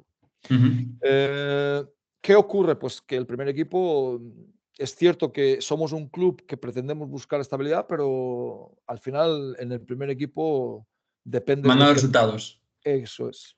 Por tanto, yo no tengo ninguna garantía de que Andreas esté en el primer equipo 3 años, ¿no? Es decir, Claro. dependerá de las circunstancias. Por tanto, intentamos rehuir el copia y pega, es decir, porque al final, y luego también está otro aspecto, y es que nosotros estamos formando gente que muy pocos van a jugar por el Lillestrøm primer equipo, pero esperamos que muchos lo hagan por el fútbol profesional noruego. Claro. Por tanto, al final también creo que el copiar y pegar no es la solución. Y ya te digo, hacemos esta distinción hasta sub-15, usar el juego y el jugador en su expresión, ser muy respetuosos con cómo el jugador interpreta el juego y busca soluciones, y nosotros le vamos dando pequeñas píldoras de lo que es la idea de club. A partir de sub-17 sí que es cierto que lo vamos dirigiendo a que sea operativo en la idea de club, para que sea útil para el primer equipo.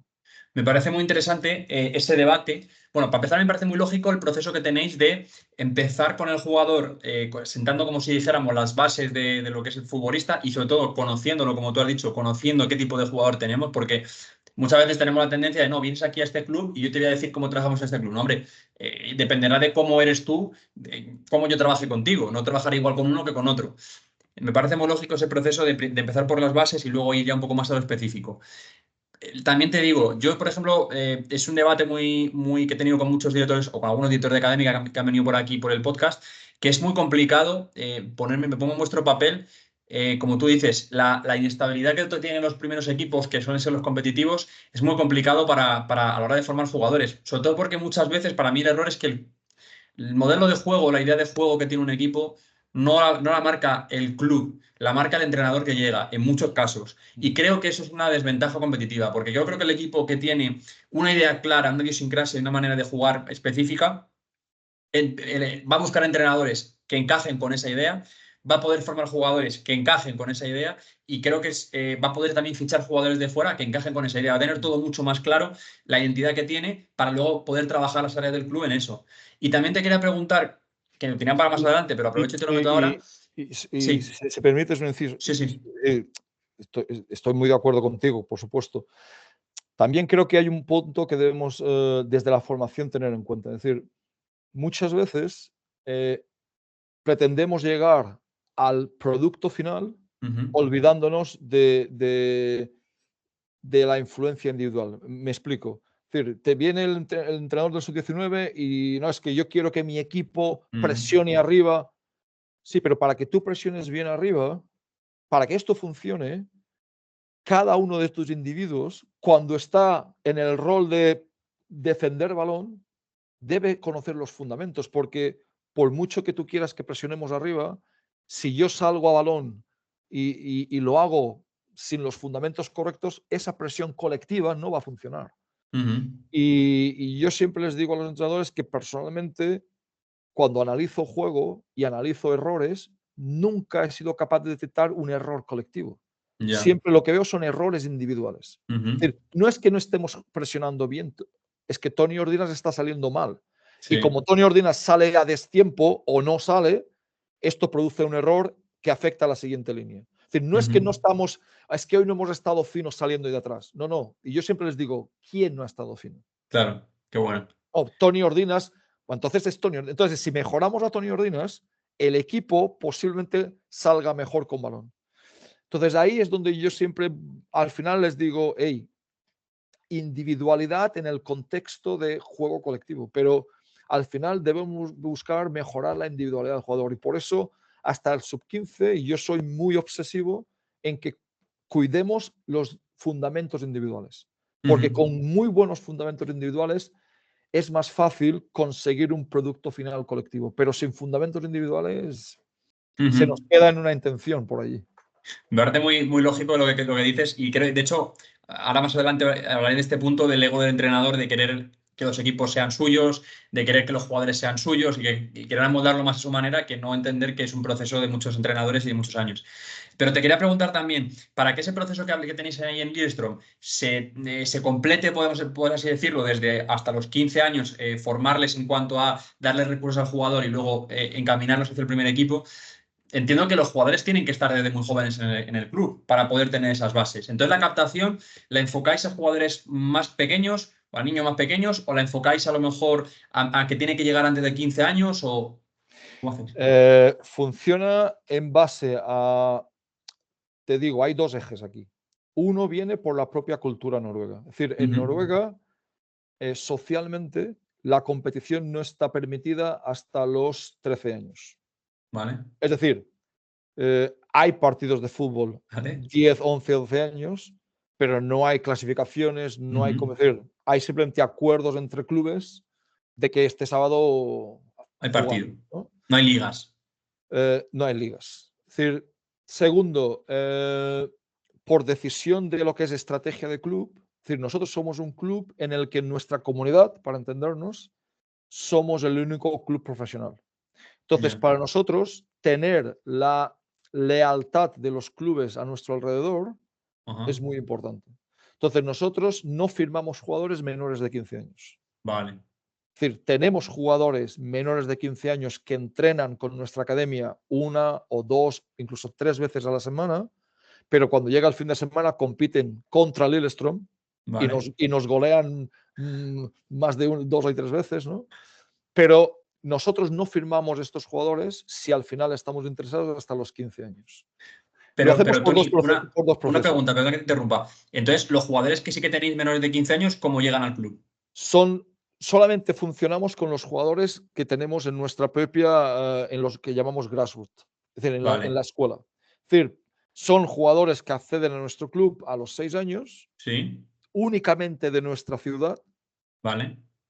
Por tanto, si tú, es decir, ¿qué ocurre aquí mucho? Es decir, yo recibo, sinceramente, a lo mejor muchos, por no ponerte un número, es decir, correos. Ya. Me gustaría que mi hijo hubiera, lo siento, no firmamos jugadores que no sean de nuestra ciudad, del Vale. entorno, ¿no? Y de nuestra ciudad me refiero que, es decir, porque aquí hay unos distritos, es decir, Ajá. únicamente jugadores de nuestro distrito. Ya. Es decir, que puedan ir de casa a entrenar con la bicicleta y del colegio a entrenar con la bicicleta. Vale, entiendo. Eh, a partir de aquí, esto nos origina los equipos hasta sub-14. En sub-15 es cuando nosotros, cuando ya tenemos la seguridad de que este chico es el perfil como persona, como familia, que va a estar a lo que nosotros queremos y va a ser, por tanto, un proyecto que podemos trabajar, entonces les ofrecemos firmar por el esto. Vale. Decirte que jugadores de 15 años firmamos a lo mejor 4, 5, 6 máximo, no más, no más. Y a partir de ahí, cada año sí es verdad que se vamos incorporando gente, ¿no? Vale.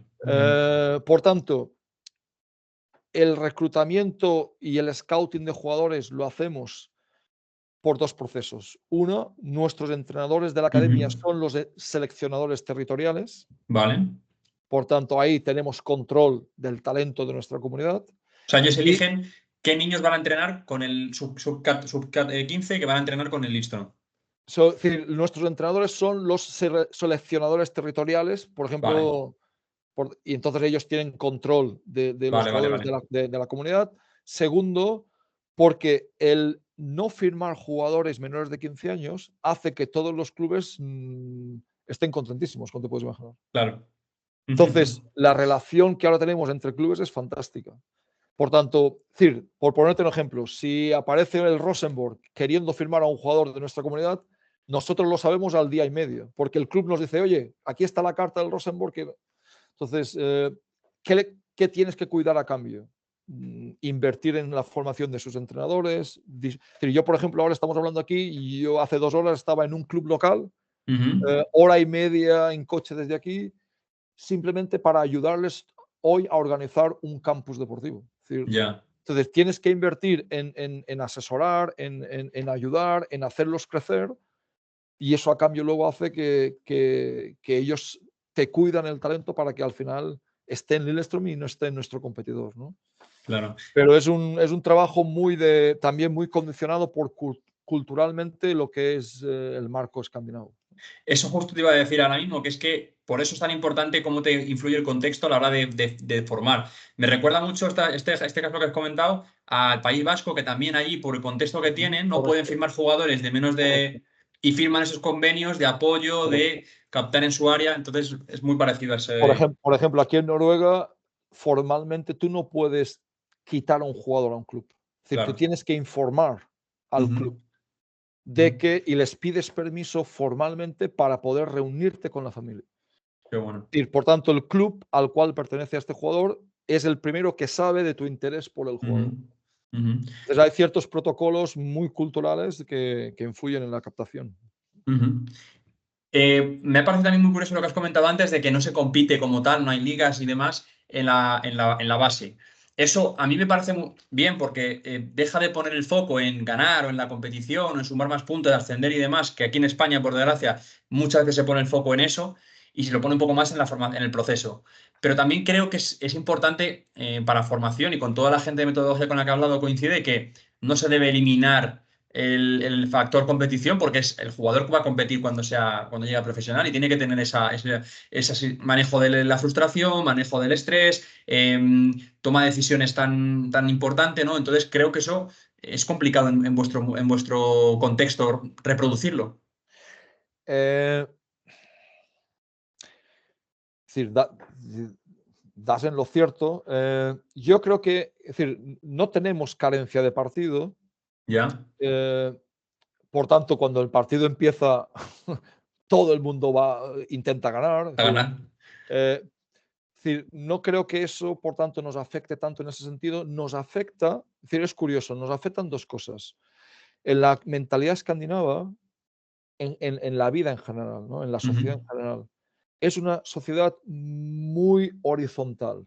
ujú. Quiero decirte, te voy a poner una anécdota real. Es decir, Vale. yo he viajado cuando estaba en el Stabek, viajar en un vuelo regular de una compañía regular, gente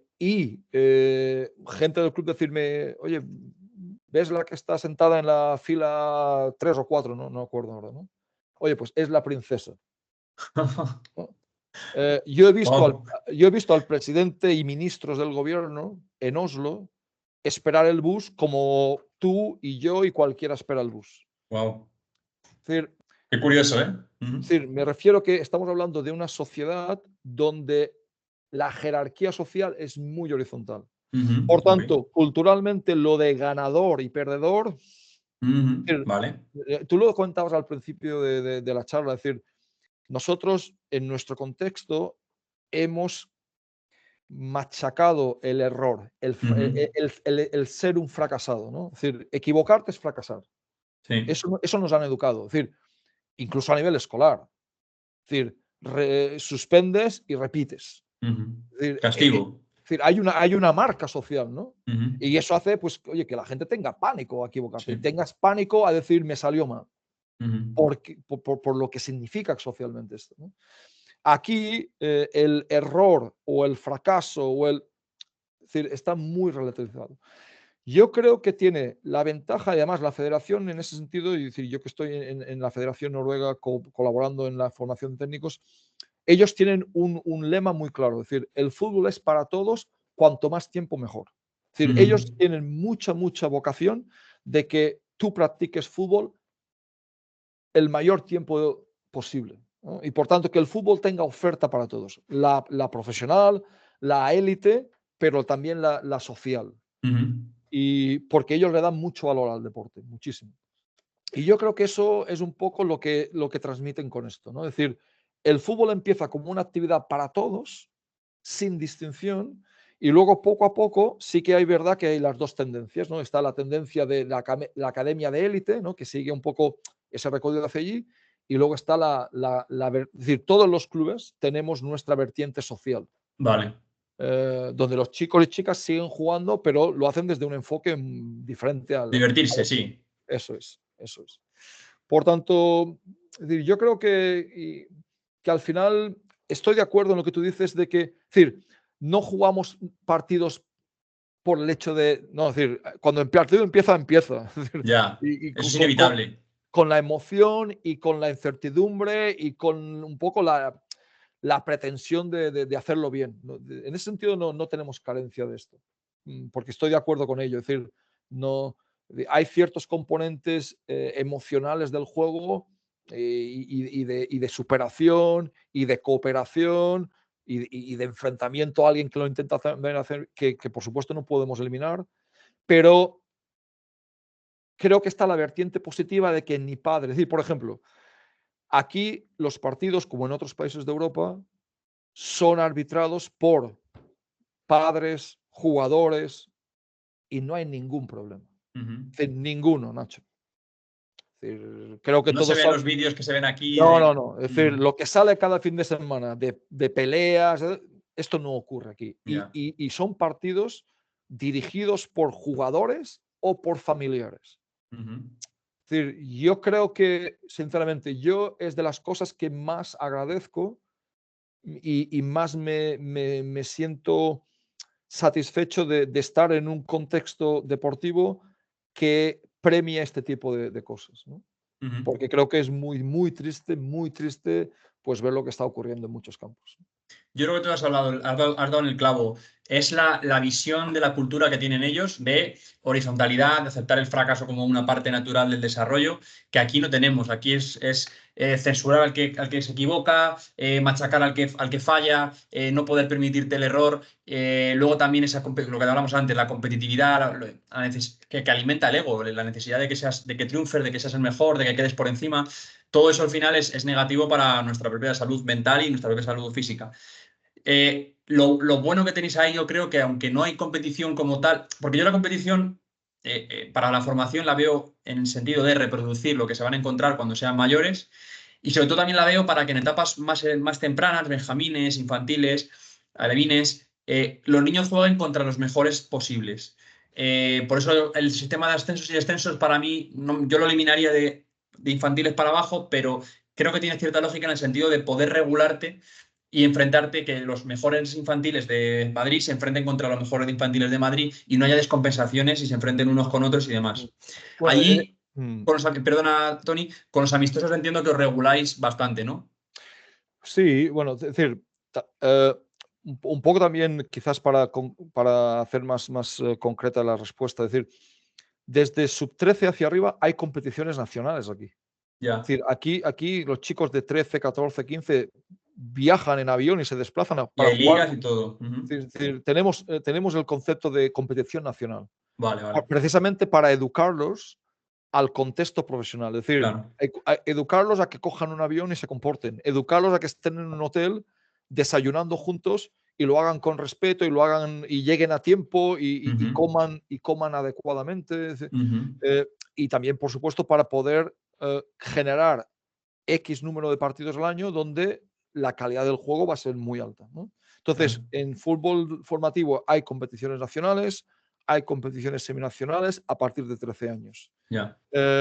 Y luego los clubes profesionales, por supuesto, ese tipo de organizaciones de partidos lo hacemos para que el desafío del juego Claro. sea acorde a lo que pretendemos que el jugador aprenda, es decir, para que el aprendizaje sea el adecuado, ¿no?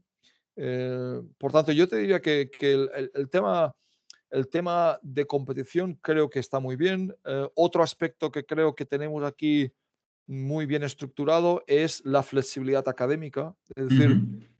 por lo que te comentaba antes de que la sociedad le da mucho valor al deporte, los colegios son muy flexibles para los chicos y chicas que se dedican al deporte de una forma Ujú. de élite, ¿no? Y por tanto, nuestros jugadores a partir de los 14 años pueden entrenar en horario de mañana, es decir, que es Vale. algo, es decir, que es Sí, algo poco eh, habitual. poco Ujú, habitual. Yo creo que en España ahora estamos ya normalizando que los juveniles de élite, de las canteras de élite, tengan horarios de mañana, es decir, pero no es ujú, habitual que lo hagan a los 15, 16 ujú, o menos habitual. Eh, con nuestros casos es normal porque tenemos convenios con los colegios, de manera que los horarios escolares se adaptan a que este chico o esta chica pueda hacer deporte en horario de mañana. ujú, Por tanto, nosotros no tenemos entrenamientos a las 8 de la tarde, 9, ¿no? ujú. Es decir, nuestros entrenamientos 6 de la tarde se acabó. Es decir, Ya. también porque a las 6 de la tarde a -15 como que no estás por fuera, entonces también hay que decirlo esto. Pero sí es cierto que a nivel académico también hay una integración muy positiva de lo que es proyecto académico y proyecto deportivo. Ujú. Mm, Eso creo que al final le estás enseñando a la gente lo que tú dices, que el deporte es súper importante y me recuerda a mí cuando yo estuve un año viviendo en Estados Unidos estudiando en el instituto allí y allí yo jugaba baloncesto porque no teníamos fútbol, porque mi colegio no jugaba al fútbol, pues allí no es tan típico, pero bueno, me apuntaba al equipo de baloncesto y cuando teníamos un viaje a 2 horas para jugar contra otro equipo rival, salías de clase, aunque te quedaran 2 o 3 horas de clase, tú salías porque el partido lo ibas a jugar sí o sí. Luego tenías que, además, otra cosa que también que te exigían, que te quiero preguntar si existe así, porque quiero enlazarlo con el tema que te quiero preguntar ahora, es que nos exigían mantener una nota mínima para claro, poder hacer deporte. Es decir, el deporte es muy prioritario y le voy a dar mucha importancia, pero tienes que cumplir en el resto también. claro. Eh, eh, eh, por supuesto, es decir, yo creo que este sistema funciona cuando a cambio se te exige una autoorganización y una Ujú, autorresponsabilidad. Es decir, correcto. yo te puedo comentar nuestro caso en Lillestrøm. Es decir, nosotros no damos contrato profesional por muy talentoso que tú seas si tu rendimiento y tu actitud escolar no es acorde a lo que se supone. Es decir, nosotros tenemos en los acuerdos con los colegios, nosotros sancionamos jugadores en competición por actitud escolar. No. Nosotros hemos estado temporada anterior, semifinal de Copa Sub-16 con un jugador suspendido internamente por falta de respeto a un compañero en el colegio. Y Wow. dices, bueno, y al final no es excusa, ¿eh? Es decir, al final vamos a jugar el partido y lo vamos a hacer perfectamente, pero esa persona va a aprender, o esperemos que aprenda, ¿no? de que hay consecuencias cuando... Entonces, sí, es decir, puedes hacer este tipo de organizaciones flexibles si van acompañadas de una exigencia de responsabilidad, de tu... Es decir, ya que tienes la suerte o el privilegio de poder tener este tipo de entrenamientos, exigen una parte de responsabilidad y de trabajo por tu parte a nivel académico. Es un compromiso mutuo de, oye, yo voy a intentar que tú puedas practicar el fútbol en las mejores condiciones para ayudarte a conseguir tu sueño de ser futbolista, pero a cambio tienes que cumplir tú, ¿no? Es un compromiso, ¿no? En ese sentido, te quiero preguntar también si vosotros hacéis algún tipo de formación o hacéis algún tipo, porque esto que hablas tú es educar en valores, educar a la persona, no solo al futbolista, que creo que es una tendencia que también muchos equipos profesionales, por lo menos en España, pecan mucho de querer centrarse mucho en el apartado futbolístico y no tanto en el apartado de valores y demás. ¿Vosotros tenéis algún tipo de formación también para que el entorno del jugador entienda lo que es tener un jugador de élite, acompañe a ese chico para que no las expectativas no crezcan demasiado, no se frustre, en fin, todo ese tipo de cosas las trabajáis también? Sí, nosotros tenemos, es decir, en el calendario de temporada, tenemos a nivel grupal, cada 2 meses hay una área de trabajo específica que incluye familias y jugadores. Y, por Vale. ejemplo, ahora estamos 1 de julio, es decir, la sesión última que ha habido en junio ha ido orientada a redes sociales.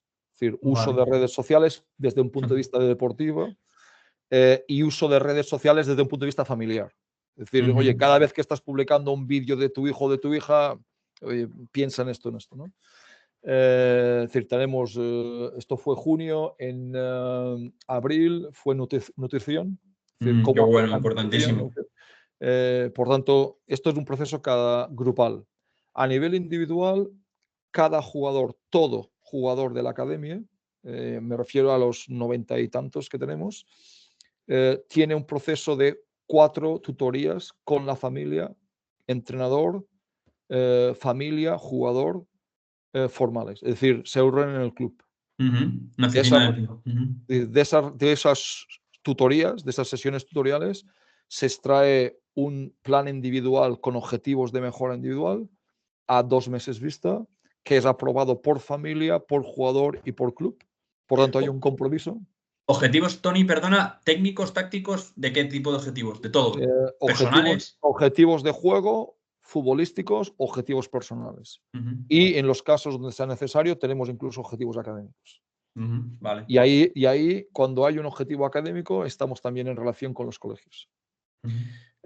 Y esa reunión tiene lugar en enero, abril, agosto y octubre.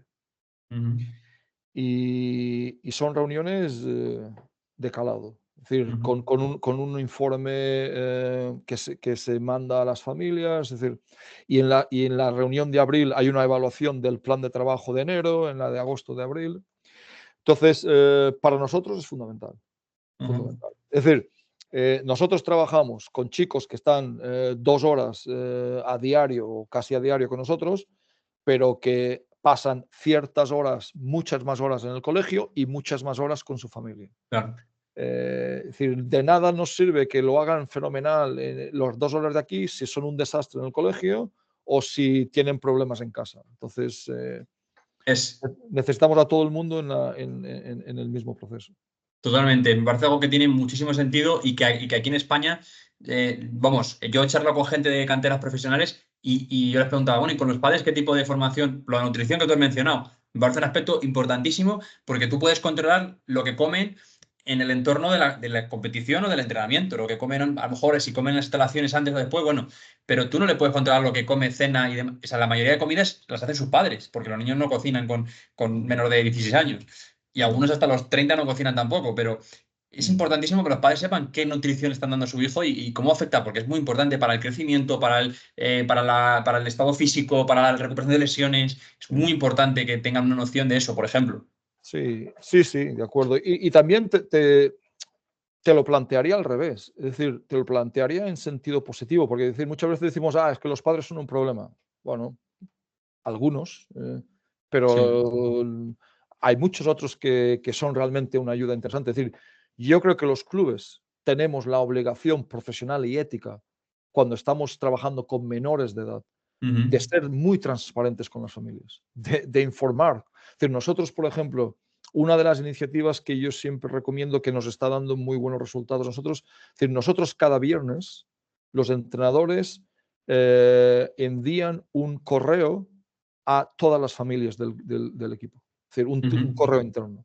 Pero no para hablar del partido, no. Es decir, para hablar de la dinámica de grupo, para hablar de es decir, qué procesos estamos trabajando con ellos, qué información se ha tratado en el vestuario. Es decir, para hacer un insight de lo que los padres no tienen acceso Qué bueno. es decir, porque necesitamos y queremos que ellos estén al corriente de este tipo de cosas.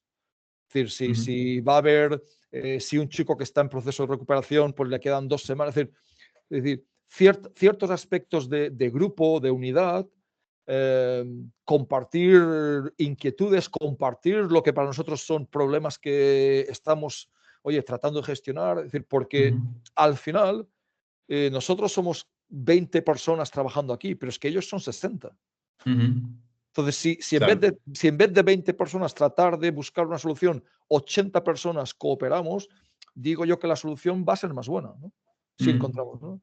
Entonces, yo creo que a veces hablamos de los padres un poco en sentido negativo. No, sí, yo creo que padres que como entrenadores y como directivos y como profesionales, ¿no? Es decir, pero creo que si lo que buscamos es cooperar con las familias y si lo que hacemos es crear canales de comunicación con las familias, mi experiencia es que al final es muy enriquecedor, muy enriquecedor. Me estoy dando cuenta, Tony, con la charla contigo, y me parece una pasada el conocer cómo allí en Noruega todo se basa mucho en el compromiso, es decir, en el dar y recibir. Desde el momento en el que hemos hablado antes de que los clubes te dan unas condiciones al entrenador muy buenas, pero te exigen a cambio que tu trabajo sea muy bueno, vamos a decir. Hasta el jugador que te dice, te permito entrenar por las mañanas, pero tienes que cuidar también otros aspectos. Con los padres, es decir, necesito que al jugador le brindéis estas cosas, pero yo también te voy a abrir las puertas del trabajo que hacemos. Funciona mucho por compromiso y mucho por dar y recibir de manera equitativa. Y eso me parece algo que, como sociedad, está claro que es algo muy bueno y al ámbito del fútbol se traduce, yo creo, en una formación completa, de 360, podemos decir. Te quiero ya tocar los últimos temas de conversación, un poco de la charla. Uno de los últimos temas que quiero hablar es la gestión que tienes tú con el entrenador. Porque el entrenador, hemos hablado en la charla, tiene mucho ego, quiere también triunfar, quiere que sus equipos brillen, quieren tener reconocimiento. ¿Cómo gestionas tú esos entrenadores que, como tú me has dicho antes, con palabras textuales, mi equipo presiona, mi equipo, mi jugador? ¿Cómo tratas tú eso y que entiendan que el proceso de un jugador de los 8 años hasta los 20 es un proceso en el que él simplemente... Yo cuando he dado alguna charla también de metodología, y yo siempre pongo una imagen de un bloque de mármol y luego pongo una imagen de una figura como de David, de Miguel Ángel. Entonces yo digo, de aquí a aquí es coger la materia prima y transformarla en esto. Y cada entrenador le vamos a dar un martillazo. Y entre todos tenemos que hacer que esto tenga sentido, porque si yo le doy un martillazo por aquí, tú le das otro por aquí y otro le da para allá, lo que hacemos es partir el mármol y no tenemos figura. Entonces, no sé cómo también tú trabajas este tipo de situaciones. Sinceramente, pues, y ya de entrada intentando no contratar este perfil, si puedes evitarlo, no, pero bueno, es decir, sí es cierto un poco que volviendo a la parte donde hablábamos de la gestión, es decir, es verdad que los procesos de contratación los hacemos muy medidos en el sentido de no solamente entrevistas, sino que, por ejemplo, en los 2 últimos procesos de selección, los candidatos que finalmente llegan a la última fase del filtro deben exponer una serie de tareas, de proyectos enfocados para que, es decir, creo que nosotros tenemos la obligación de ser muy sinceros en el enfoque que tenemos de club. Es decir, el jugador es el centro, es el epicentro del proyecto. A partir de aquí, si a ti te gusta trabajar con ese desarrollo, perfecto. Creo que lo decíamos antes con las familias y creo que también es 100% aplicable a los entrenadores. Debemos contribuir como club a su formación y a su crecimiento. Es decir, para mí, yo me interesa muy poquito el que todos sean copiar y pegar. Es decir, creo que es fundamental en un contexto de crecimiento humano el que haya la singularidad, ¿no? Diferentes. Es decir, creo que es fundamental. Es decir, creo que es muy importante aprender una persona que es muy estructurada. Es decir, igual que tú tienes profesores y profesoras que son muy estructuradas, muy didácticos, pero también vas a aprender de alguien que es más caótico, pero que tiene esa, a lo mejor, habilidad comunicativa que el estructurado. Sí. Es decir, yo creo que al final todos somos la suma de ciertas cualidades. Mm, para mí que es fundamental el trabajar con buena gente. Es decir, para mí esta es la clave. Es decir, buena gente. Y cuando Sí. digo buena gente me refiero a que, es decir, una persona tiene que ser un modelo para el resto. Es decir, tienes que ser un modelo como profesional cuando estamos hablando de oficina, tienes que ser un modelo de profesional cuando hablamos de empleado de club, tienes que ser un modelo como cuando hablamos de ejemplo para tus De jugadores. referencia. Es decir, yo creo que eso para mí es lo fundamental. Es decir, me, me- me cuesta mucho o me costaría mucho trabajar con alguien que yo esté convencido de que no representa los valores personales que debe haber en esta academia. A partir de aquí, con cualquier entrenador, te comentaba antes, tenemos planes individuales, es decir, cuáles son tus fortalezas en área de juego, cuáles son tus fortalezas, en área de gestión de grupo, cuáles son tus fortalezas, en área de dirección de entrenamiento. Y partimos, te estoy repitiendo fortalezas, porque igual que con los jugadores, yo estoy convencido de que cuando gestionamos talento, debemos partir de aquello que te hace a ti especial. Es decir, yo trato de hablar noruego, sinceramente, es decir, y trato de entender, pero yo en mi vida voy a hablar un noruego fluido y nativo. Profesional, Es claro. decir, pero en lo que yo son mis fortalezas, puedo quizás ser o tratar de ser el mejor. Lo mismo ocurre, creo que con cualquier persona en un contexto educativo, académico o deportivo. Es decir, ¿cuáles son tus fortalezas? A lo mejor tú eres brillante en la expresión escrita. Bueno, pues si vas a destacar algo en tu vida, va a ser algo relacionado con esto. Y te puedo complementar el resto. Te puedo Claro. complementar tu razonamiento matemático, te puedo complementar X. Lo mismo con el jugador. Y los entrenadores es lo mismo. Es decir, eh, hacemos un plan individualizado a partir de aquello que de la autoevaluación. Le damos mucha importancia a la autoevaluación. Los jugadores también tienen autoevaluaciones. Pero yo creo que la clave del feedback hoy en día en los procesos de complejidad en la sociedad es no partir de lo que yo creo que pienso de ti, sino en lo que tú piensas de ti. Y a partir de ahí, cómo yo puedo enriquecer tu visión por mi experiencia, por etcétera, etcétera. Por tanto, le damos mucho valor a la autoevaluación del entrenador y a los planes de trabajo con ellos. Y luego, lo que hacemos es semanalmente, y yo creo que esta es una de las claves también, tenemos 2 reuniones que son obligatorias sí o sí. Está la reunión del área de metodología, de análisis metodológico, donde los entrenadores semanalmente exponen a sus compañeros y, por tanto, exponer invita a muchas cosas, Sí. invita a que tú estés seguro de ti mismo o que tengas la humildad de exponer tus dudas, que es muy enriquecedor, expone a la crítica constructiva, porque, es decir, significa para las dos partes, para el que está exponiendo, pero para el que te está escuchando, significa el aceptar trabajar en equipo y encontrar soluciones en equipo. Por tanto, lo de mi equipo, mi idea, se queda un poco allí.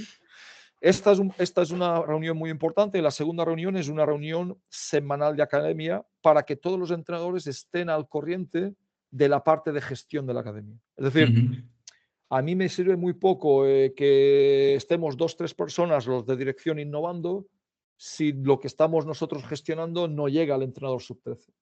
A mí me parece muy importante que el entrenador sub-13 también tenga su momento de voz y de reflexión para influir en cómo estamos gestionando la academia. Entonces, integrar a todos en el proceso, que todos se sientan parte de la estrategia, creo que es fundamental. Y bueno, y en ese sentido, es decir, la visión individual se diluye y la visión de grupo crece, ¿no? O por lo menos es como yo lo veo. Es generar un clima al final en el que, como tú dices, se promueva esa ese feedback bidireccional, esa apertura de, bueno, de dejar darse cuenta de que no es importante el entrenador, sino que el jugador es importante y que tú eres uno más del proceso. Y eso, al final, cuando yo estoy seguro de que un entrenador, por muy egocéntrico que sea, llega a ese clima que vosotros tenéis y seguramente se contagie del resto de gente y del resto del espíritu que ve ahí. Eso es al final es fundamental. Y luego también me parece muy acertado lo que dices de elegir un perfil concreto en la propia entrevista, decir, voy a elegir un perfil de entrenador, no uno que quiera dirigir rápidamente en primera división, sino uno que quiera, bueno, pues sea consecuente con lo que se está trabajando y que sea un modelo de entrenador de base, que también creo que los hay y muy buenos y muy específicos. También te iba a preguntar, ya por terminar los últimos dos temas, si tú crees que el entrenador, porque es un debate que tenía con un amigo del fútbol también hace unos días, si crees que el entrenador tiende a sobredimensionar su participación en el juego. Es decir, yo creo que hemos hablado antes que lo importante son los jugadores y que cuando la presión se hace bien, seguramente es porque tienes buenos individuos que saben hacer la presión. Entonces, yo en ese sentido creo que los entrenadores, sobre todo más a lo mejor en la élite o en categorías más de competición, nos damos más importancia de la que realmente tenemos. Y creo que lo que tenemos que hacer es ser más una guía del jugador o un apoyo del jugador en la formación, más que una persona que dirija directamente o mande directamente lo que tiene que hacer el jugador. No sé si tú crees también esa visión o crees que el entrenador realmente tiene mucha importancia en el juego y en la competición. Sí, yo siempre hago esta pregunta, es decir, ¿dónde están los banquillos? ¿Están en el medio del campo o fuera del campo? Es decir, si en este juego nosotros fuésemos el centro, quiero pensar que los banquillos estarían en el centro para que pudiéramos dirigir el tráfico, ¿no? Es decir, estamos fuera. Por tanto, entiendo que esto es un juego de los jugadores y que nuestro papel y en formación y en no formación es tener la habilidad de gestionar el grupo que tengo para que ellos gestionen el momento y el juego. Y eso significa muchas cosas, ¿no? Desde la propuesta que trataremos de hacer en escena, de el tráfico de jugadores, de ayudar a la lectura de lo que está ocurriendo, etcétera, etcétera. Es decir, en ese sentido creo que los entrenadores son muy importantes para ayudar a la reflexión del jugador y a la comprensión del jugador. Es decir, y para mí, es decir, nosotros le damos mucha, mucha importancia, por ejemplo, a la gestión del medio tiempo. Es decir, Vale. filmamos mucho los entrenadores en la gestión del medio tiempo. Primero, es decir, esos minutos, cómo se están gestionando a nivel de grupo. Segundo, qué mensaje, qué información, qué utilidad tiene la información que has puesto, cómo se ha expuesto la información. Es decir, ¿estamos gestionando lo que ocurrió o estamos gestionando lo que pretendemos que vaya a ocurrir? Porque estamos a mitad de partido. Claro. Entonces, si hacemos un descanso es para gestionar Correcto. lo que va a ocurrir, no para recordarnos lo desastre que hemos sido, ¿no? Entonces, le damos mucho. En ese sentido, yo creo que el entrenador, como educador, tiene un papel fundamental, ¿no? Ahora, en la gestión del juego, entiendo que este juego debe ser expresado, construido, creado a partir de la autonomía del jugador. Experiencias en formación que quizás otra gente también comparta o pueda ser ideas para gente. Es decir, nosotros en sub-13 y sub-14 sistemáticamente la gestión del partido la damos a jugadores. Es decir, los jugadores martes, miércoles saben que este y este van a ser los gestores de partido. Entonces, durante la semana los entrenadores les ayudan a preparar esa gestión, pero luego el día de partido, el sábado o el domingo, estos chicos son los que se encargan de dar la charla a los compañeros. Los compañeros son los que le dan feedback el lunes a partir. ¿De qué nos sirve esto? Nos sirve para que ellos se sientan importantes. Segundo, para que aprendan a asumir responsabilidad. Preparasteis esto, salió fenomenal. Preparasteis esto, no salió. Vamos a aprender todos de esto. Y para que muchas veces, como tú dices, cuando las cosas van bien, los de fuera nos callamos. Pero cuando van mal, los de fuera atormentamos. Entonces, cuando las cosas van mal, si ellos están educados a ir tomando soluciones, mm, toman responsabilidad, pero también toman proactividad de ir Ujú. buscando soluciones, ¿no? Y creo que esa experiencia nos está aportando cosas muy interesantes.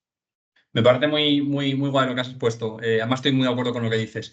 Ya por terminar, te quiero plantear la última cuestión, y es que hemos hablado de varios departamentos o varias personas que trabajan en lo que es la cantera, pero te quería preguntar en concreto por algo que está, creo que cada vez no de moda diría, porque creo que es algo necesario, pero cada vez se está viendo más, que es un departamento de análisis, digamos, para centrarse en el rendimiento de los jugadores, digamos, analizar un poco más, incluso con el uso del dato, que no esté trabajando con el jugador día a día, pero que desde fuera analice el rendimiento, la evolución y el día a día de los jugadores. ¿Tenéis ese departamento o es algún departamento que todavía está por implementar? No lo tenemos específico como tal, porque, como te decía, lo que tenemos son los entrenadores desde sub-13 a tiempo completo. Ya, claro. Entonces, lo que hacemos es que lo que sí tenemos es la tecnología. Es decir, Ujú, tenemos a nivel de GPS, a nivel de tracking system. A nosotros, ¿a qué le damos mucho valor? Porque entendemos que información es quizás lo más relevante para nosotros. Es decir, a nosotros nos interesa más que el dato, más nos interesa el proceso reflexivo del chico. Es ujú, decir, lo que hacemos es los vídeos individualizados, es decir, cada jugador recibe sus vídeos después del partido, es decir, ujú, de forma sistemática, pero nos interesa no el de hecho de que, ahora te estoy contando que el chico recibe los vídeos, ¿no? Es decir, nos interesa la reflexión que él haga. ujú, Entonces, lo que hacemos es un poco girar la perspectiva. Es decir, nos interesa muy poquito el que tú le des los vídeos, nos interesa más qué preguntas te hace el chico respecto a eso. Es ya, decir, qué dudas. Es decir, porque si te queremos mejorar es a partir de cómo tú reflexionas sobre tu juego. ujú, Entonces, tratamos no, es decir, buscamos que el jugador sea responsable de su proceso de crecimiento. Eso fue algo que en mi última visita a Feyenoord, por ejemplo, fue algo que me encantó. Es decir, ujú. le daban mucho valor a la proactividad del jugador. Es decir, a que el jugador tuviera interés y curiosidad en el aprendizaje, en su mejora, más Sí. que el recibir, porque entonces también estamos creando esa cultura de que, no he hecho porque el entrenador no me ha mandado esto. No he ido al gimnasio porque es que nadie me ha dicho. No, no, oye, el que al final el que quiere ser profesional eres tú. Ujú, Entonces, a partir de esa experiencia sí que giramos un poco la perspectiva, es decir, tenemos los entrenadores analizando los partidos, tenemos los datos, pero lo que buscamos es que tu jugador ujú, tengas esa curiosidad de preguntarnos, de dudar, de decirme, oye, mira, es que las 3 mejores acciones de mi partido son estas, para que yo te diga, uy, uy, uy. ujú. Entonces tenemos que ayudarte a que tú calibres mejor ese ojo, ¿no? Y creo que eso, más que el dato en sí, el crear jugadores autorreflexivos y curiosos por la mejora, creo que es un aspecto fundamental.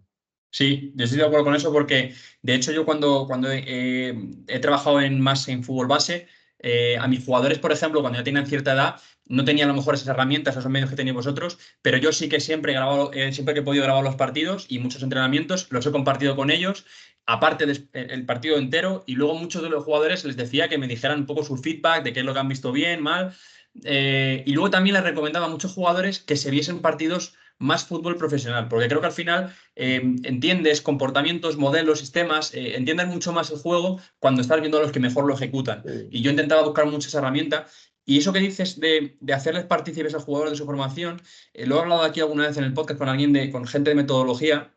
Yo tengo un libro ahí que lo menciono mucho que se llama El talento está sobrevalorado, que es un libro de un autor americano que hace una reflexión de realmente en el éxito de un jugador o de un deportista de élite, qué factor influye el talento y o sea, cómo influye el de entrenamiento. Y él habla de entrenamiento consciente, y una de las premisas que tiene ese entrenamiento consciente es que el jugador entienda qué está mejorando, qué está trabajando, qué le falta, qué tiene en cada momento de su formación para poder trabajarlo. Porque yo recuerdo ser jugador infantil, juvenil, cadete, ir al entrenamiento sin un objetivo, ir al entrenamiento pues un poco más a la diversión o a ver lo que pasaba o a solventar los problemas de las tareas que me pusiesen. Pero sin ir más allá de por qué trabajo esto o qué creo que, cuál es mi objetivo individual de la sesión de hoy. Y creo que eso te da una conciencia del juego también muy, muy, muy grande. Y hay una reflexión muy bonita de un educador, ¿no? Que habla de, es decir, cuando el acceso a la información era muy limitado, los educadores teníamos la responsabilidad de acercar el dato, Sí. ¿no? Pero hoy en día, donde la información es de consumo permanente, es decir, nuestra responsabilidad es educar para el dato, ¿no? Educar para... Es decir, yo te voy a poner una anécdota. Hace mes y poco, teníamos un jugador sub-15 contentísimo, porque había corrido, porque claro, ellos tienen, todo el mundo tiene el acceso a la app, ¿no? Es decir, y Sí. entonces nada más terminar el partido, él vio que había 13 kilómetros, ¿no? Medio Ajá. centro. El padre orgulloso, claro, había corrido 13 kilómetros porque estuvo mal colocado todo el partido. Estuvo corriendo en todos los espacios donde no tenía que correr, ¿no? Claro, es Sí. decir, si nuestra labor es educar a interpretar, es decir, lo positivo, es decir, que podría ser la actitud hacia el esfuerzo, pero lo negativo, es decir, la inteligencia del esfuerzo. Es decir, Claro. yo creo que como academias, el facilitar información, el acceso a los datos, manejar los datos está muy bien, pero tenemos que educar para la interpretación del dato, porque si no, estamos dejando que ellos puedan realmente hacer uso de esa tecnología o de esa información de una manera muy, muy equivocada. Qué bueno. Bueno, pues Tony, hemos llegado al final de la charla. La verdad es que la he disfrutado muchísimo y me ha parecido súper interesante. Yo siempre lo digo, que siempre hago los podcasts que a mí me gustaría escuchar. Y sin duda, si este podcast no lo hubiera grabado yo y no lo hubiera escuchado ahora, me hubiera encantado escucharlo de otra persona porque ha sido una visión, ya te digo, poco común, con muchas cosas novedosas, con muchas cosas diferentes a lo que estamos acostumbrados aquí en España. Y me parece súper importante que la gente conozca este tipo de influencias para poder luego, oye, aplicar las cosas que creamos que son útiles. Así que te agradezco un montón tu tiempo. Yo sé que estás muy liado bueno, también es una época un poco complicada, pero te agradezco un montón tu tiempo, tu sinceridad y tu apertura bueno, que eres más que bienvenido siempre que quieras aquí al programa. Mi agradecimiento hacia ti y hacia todos vosotros. Es un placer el compartir inquietudes y así que nada, un placer por mi parte también y muchas gracias. Pues nada, recordar a la gente que aunque ya llegue el verano, lleguen las vacaciones, aquí todavía seguimos sacando nuevos episodios. Las próximas semanas es toda semana a semana sacando nuevos invitados que creo que os van a parecer muy interesantes, alguna persona incluso con un perfil que no ha venido anteriormente. Y nada, agradeceros como siempre que estéis ahí, desearos lo mejor, que tengáis unas buenas vacaciones y vamos viéndonos por las redes.